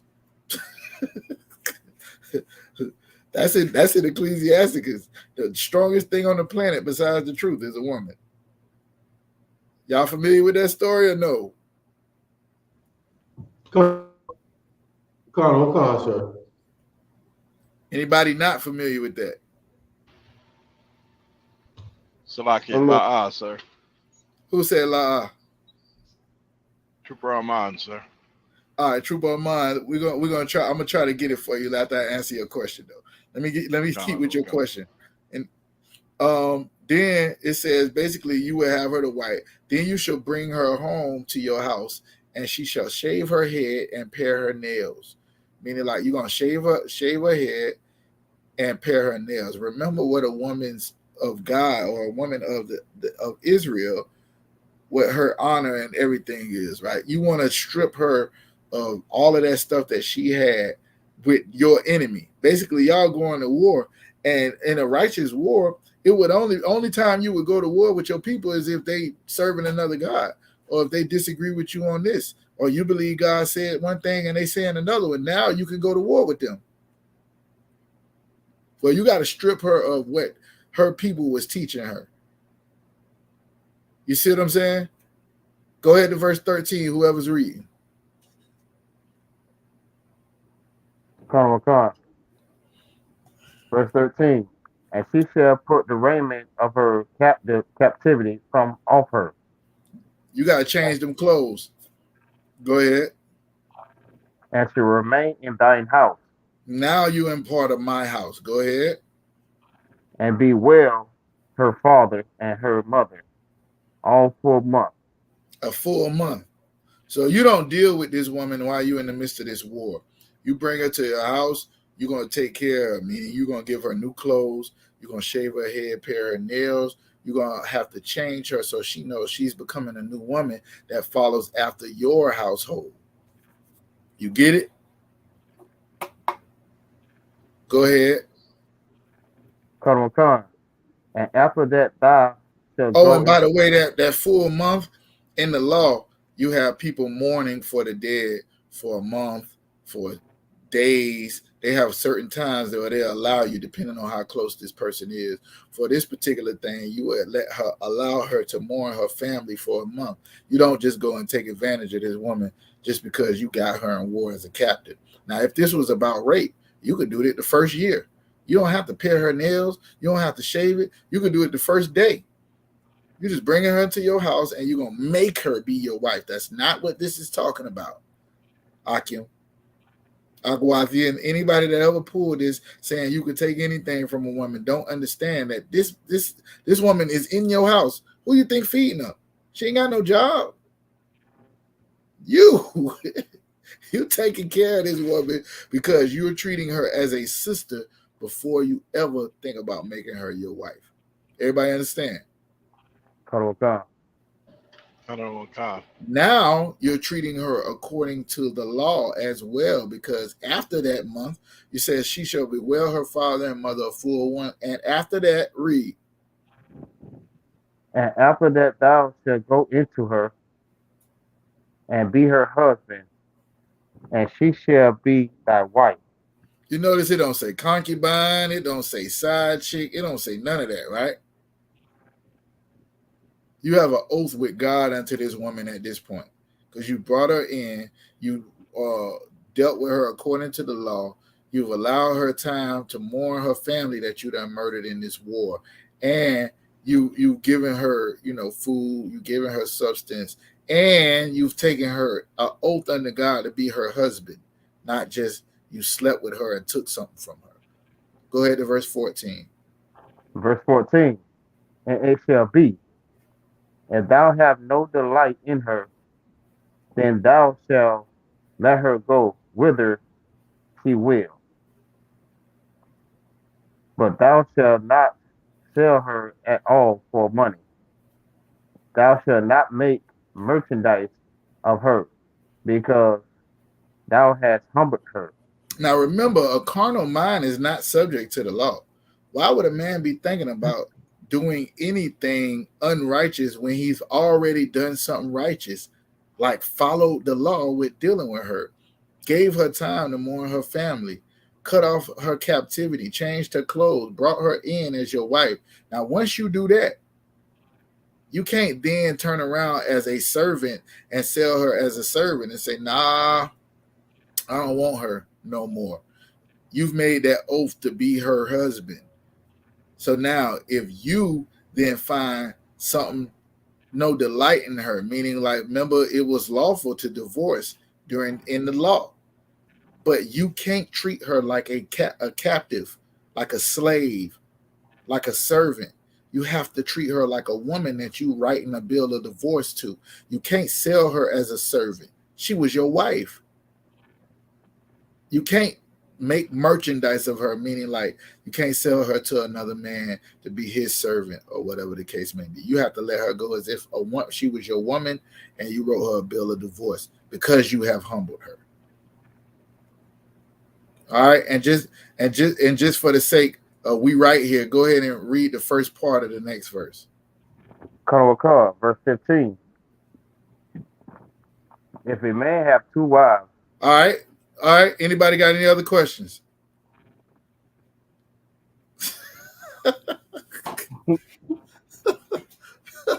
Wait, it's in the law. Anybody got any other questions? No? Salakia, sir.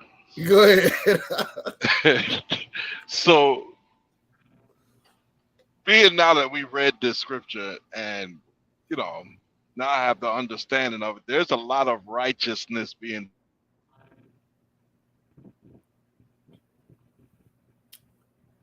Oh, man, you went out for a second. I couldn't hear you. So my question is how do these other camps get rape out of those scriptures when there's so much righteousness that I understand from what we just read being done unto this woman? The only reason why you get that is because that's the way that the Lord had me break it down to you. You understand? A carnal mind is an enemy of God. It's not subject to the law. They thinking about just having sex with some woman and throwing her away and doing all this other stuff because you have conquered her people. They don't see the righteousness in that, right? You said right there in the next one, you said Deuteronomy 22, where it says something about rape, 22 and 25. Let me get that real quick. Let's go there real quick. 22 and 25.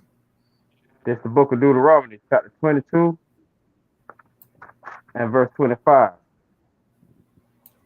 But if a man find a betrothed damsel in the field, and the man force her and lie with her, then the man only that lay with her shall die. There it is right there. You found a woman and she's promised to somebody else, and you forced her. What happens to a man who forces a woman according to the law? That man shall die. Where they get it from? Because they drawn away from their own lust and their own desires, and they don't care nothing about the desires of God. That's what it is. Ain't nowhere in the Bible, no matter what nobody tell you, is rape allowed or lawful. Nowhere. It's against the law. Just like ain't nowhere in the Bible is marrying another nation of people lawful according to God. It's nowhere in there. So if you're reading it, remember how you got to do it in the truth. You have to go with what you already know. Stand on if God says something that he ain't going to say nothing else because he don't change. Now, we've changed. We ain't in Jerusalem no more. We don't have no temple. We don't have no priesthood. We don't have that. We in America. And what Paul was teaching them people how, in Rome and in the Corinthians and in all of these different places, how to be in the truth and be where you at. Because you're not in Jerusalem. You don't have a priesthood. You don't have this. How do you do this? How you walk this thing out that's in the Bible? It's just pages on a book if you don't make it work. If you don't make it real, how do you serve an invisible God in a real world? That's what the scriptures is all about. That's what the breakdown that Christ was giving was all about. Yeah, you got the letter of the law, but you go and try to stone some LGBTQ member out here and see how fast you go to jail. Talking about you serving the Lord. No, you allow the Lord to deal with people who are of unrighteousness. You make sure you and your household are good. That's why it says, me and my house, we're going to serve the Lord. In the midst of everybody else doing whatever the world they want to do. Whatever they want to do, they can do it. Let them do it. Now, if it's somebody that you love and you care about, you will share the truth with them. Hey, you ain't supposed to be doing that. But remember, when John the Baptist did that, they cut his head off. When Christ did that, they hung him on the cross. Just remember that. Anybody not understand?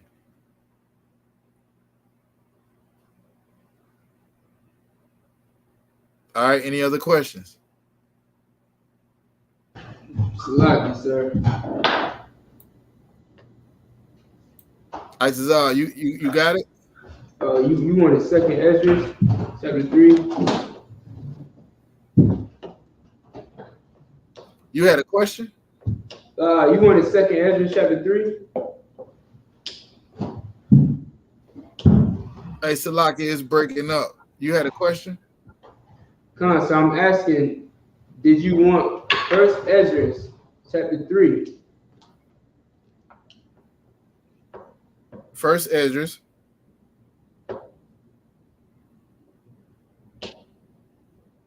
Chapter 3, verse 7, 9. First Ezra chapter what? 3. And verse what? 9.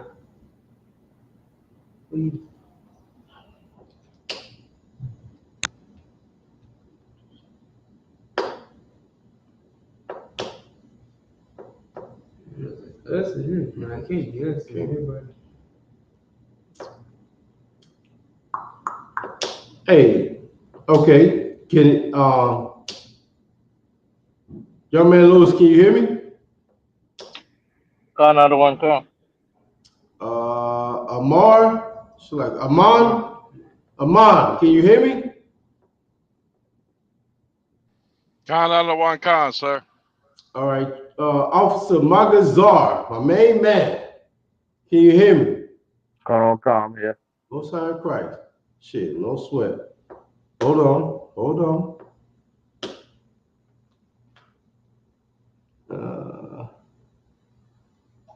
All right, so who had a question? What was the question? I just asked. Trying to put him in. Yeah. No, yeah. We just got it on the wrong people.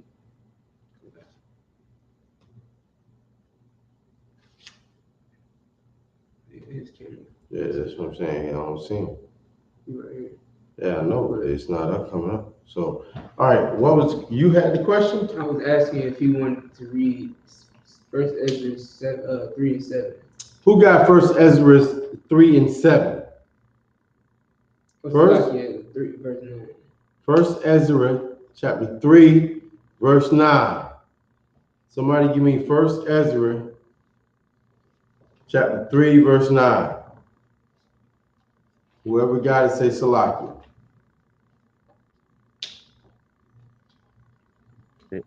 Salaki. Okay, who that? Officer Marcus.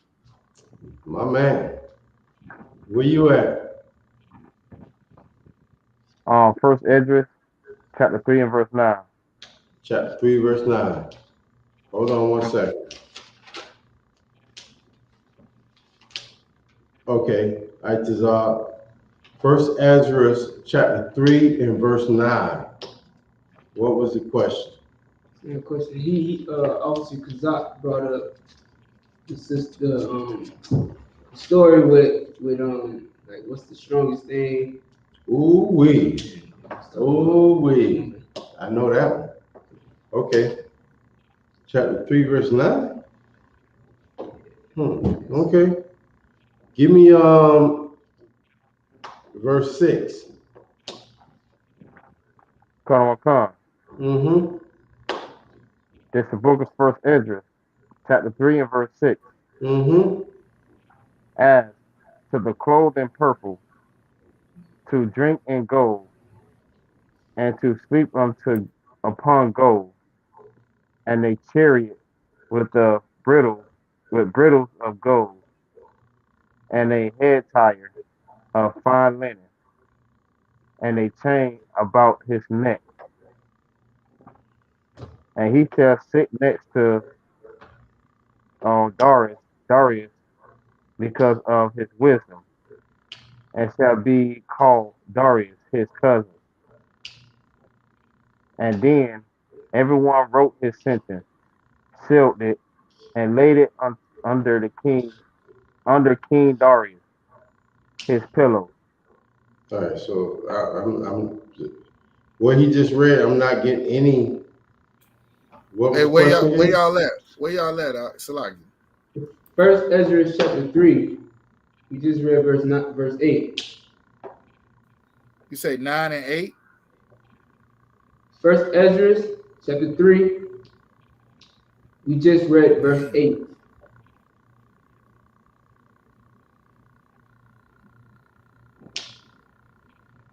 Can you hear me? Yeah, I don't know, for some reason, I guess right now it's breaking up bad. It was working fine. You said First Ezra chapter what? 3. Tree. Chapter 3 Come. and verse 8. Come. Oh, okay. You was trying to read the part where it was talking about what's the strongest thing on the earth. Come. All right, so this is what's going on. The king had put a petition out, and whoever basically can come and bring him, uh, it says, verse 1, let everyone of us speak a sentence. He that shall overcome, and whose sentence shall seem wiser than the others, unto him shall King Darius give great gifts and great things as a token of victory. So they all writing to the king, right? Trying to be the wisest so they can be blessed by the king. If the king think you the wisest, evidently he's going to go to you for counsel. Now you got authority in the land. You getting great things. Verse 8, then one wrote his sentence and sealed it and laid it under King Darius's pillow. So he's saying, I think I know. Basically, all of them did it, right? And go to verse 10.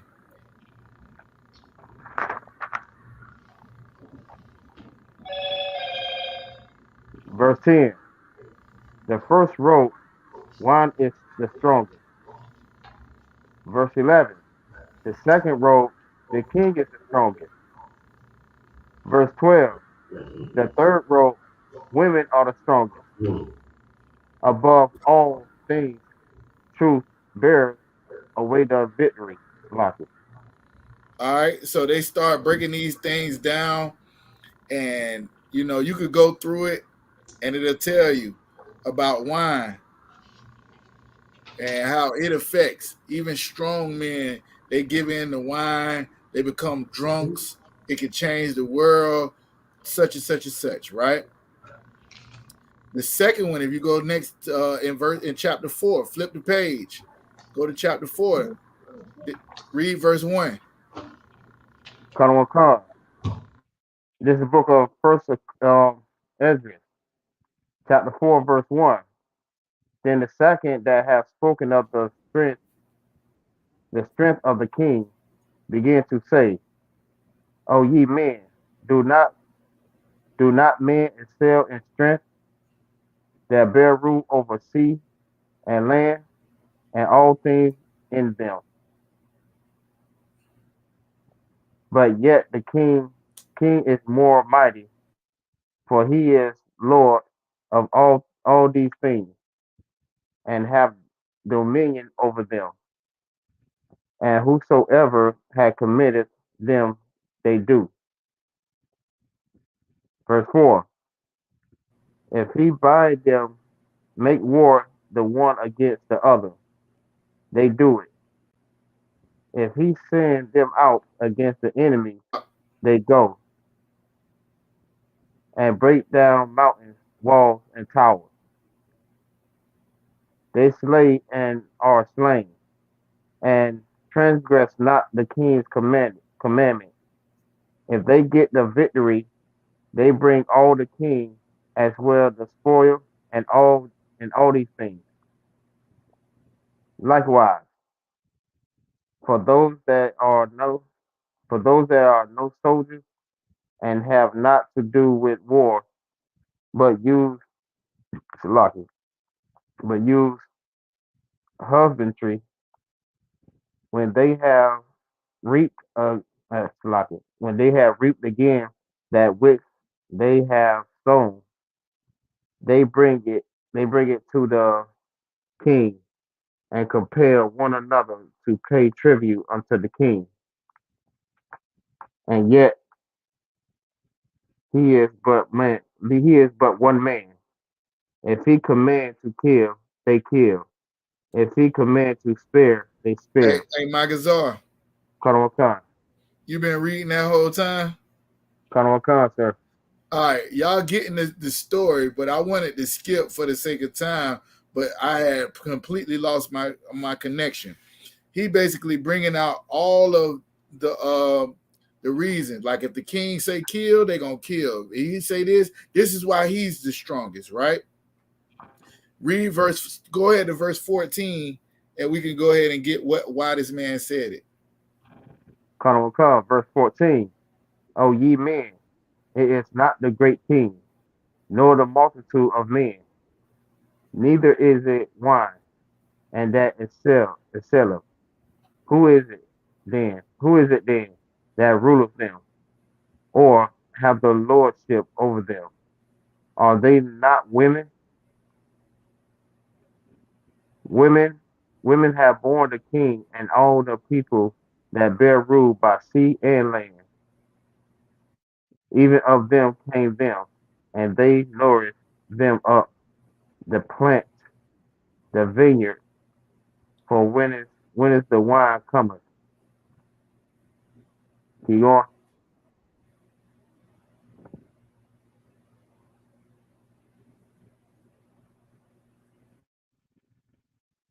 You want me to keep going, sir?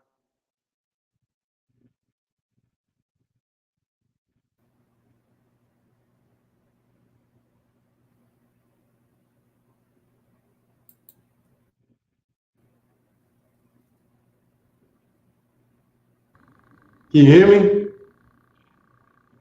Colonel Khan, I can hear you, All sir. right, shit, no sweat. Okay. So what's the last verse you just heard? I mean read. Verse The last verse, 14.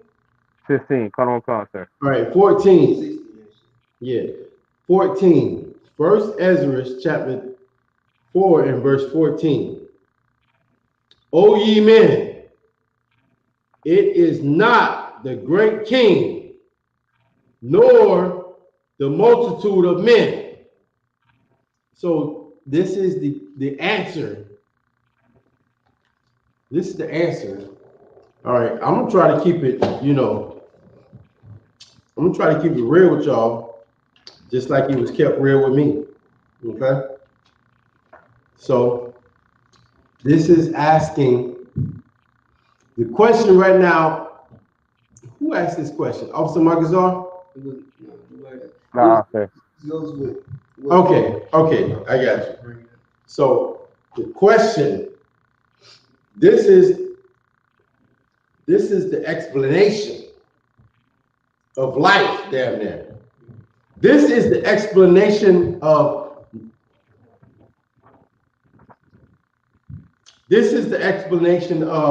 masculinity.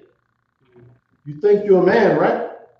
You hard, you strong, you tough, What? You a hard ass nigga. You hard, right? Okay. Till you get around a woman.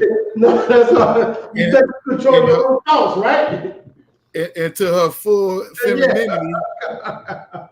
Then you take control of your ain't own hard thoughts. no more. You get around a woman and her. So why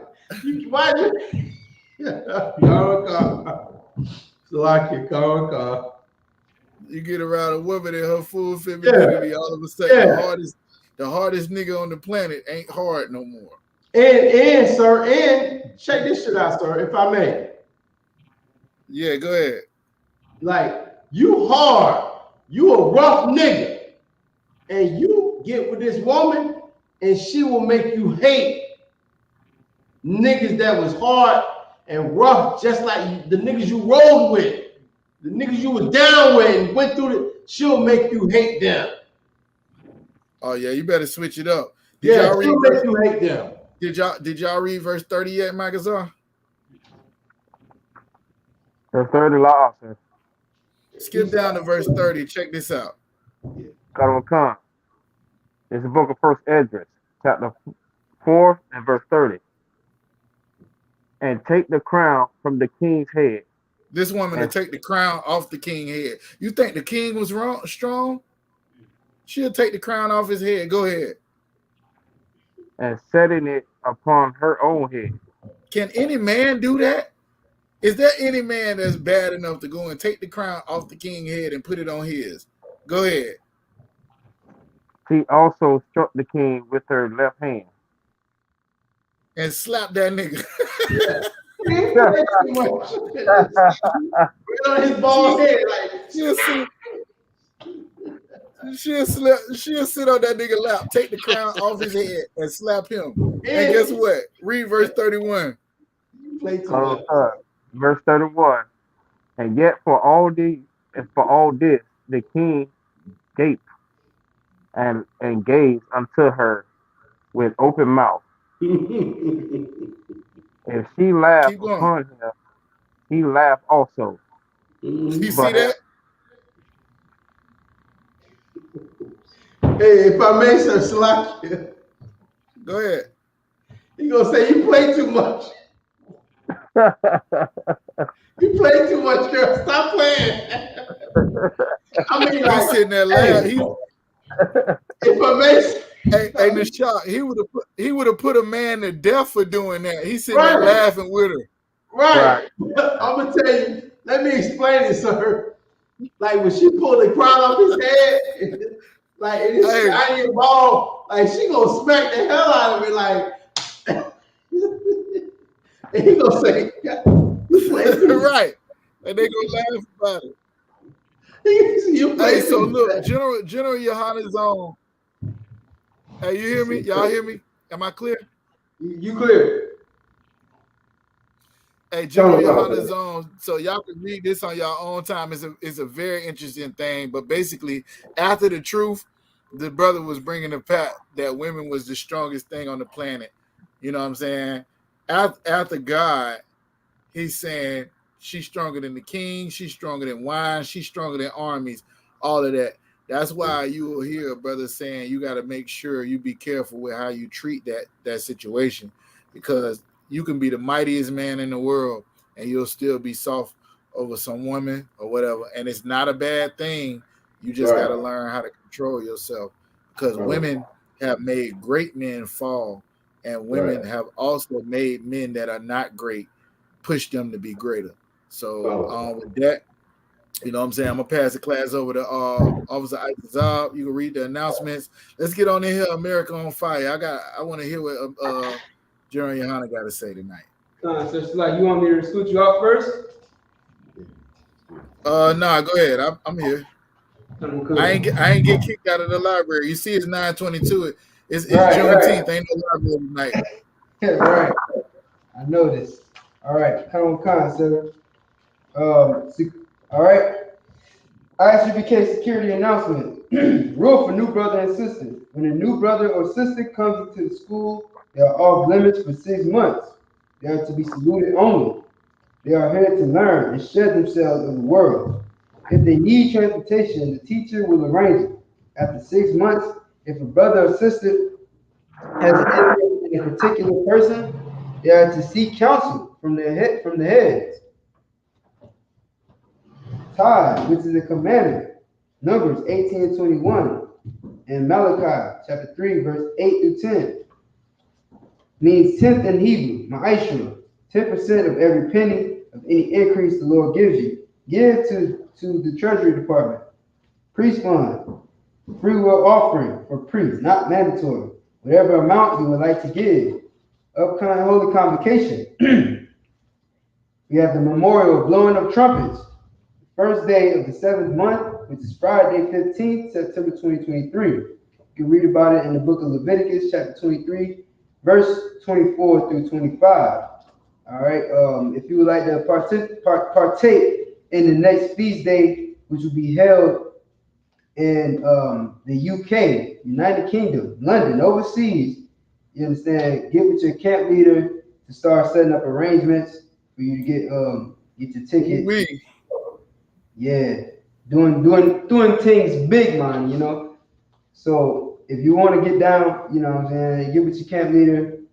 That's where it's happening at. If not, you know what I mean, of course, I know we'll probably fire up the grill and kick it old school. So, you know what I'm saying?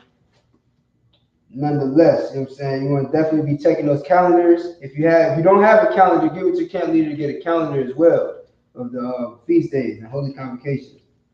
All right?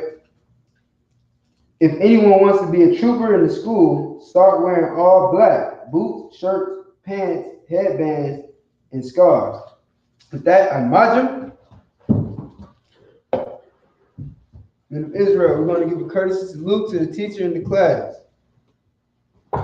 Men of Israel, Aman Shabbat, Imagine, Barak, Yahweh Hashem Yahushua Barakatah. Yahweh Hashem Yahushua Barakatah. Yajimatah. All right, sisters can stand. Imagine. All right, men of Israel, we're going to give a courtesy salute to the sisters in the class. Imagine Shabbat, Imagine, Barak, Yahweh Yahushua. All right, Yajimatah. With that, class is dismissed. Cast Jeremy Hunter. One day. On fire.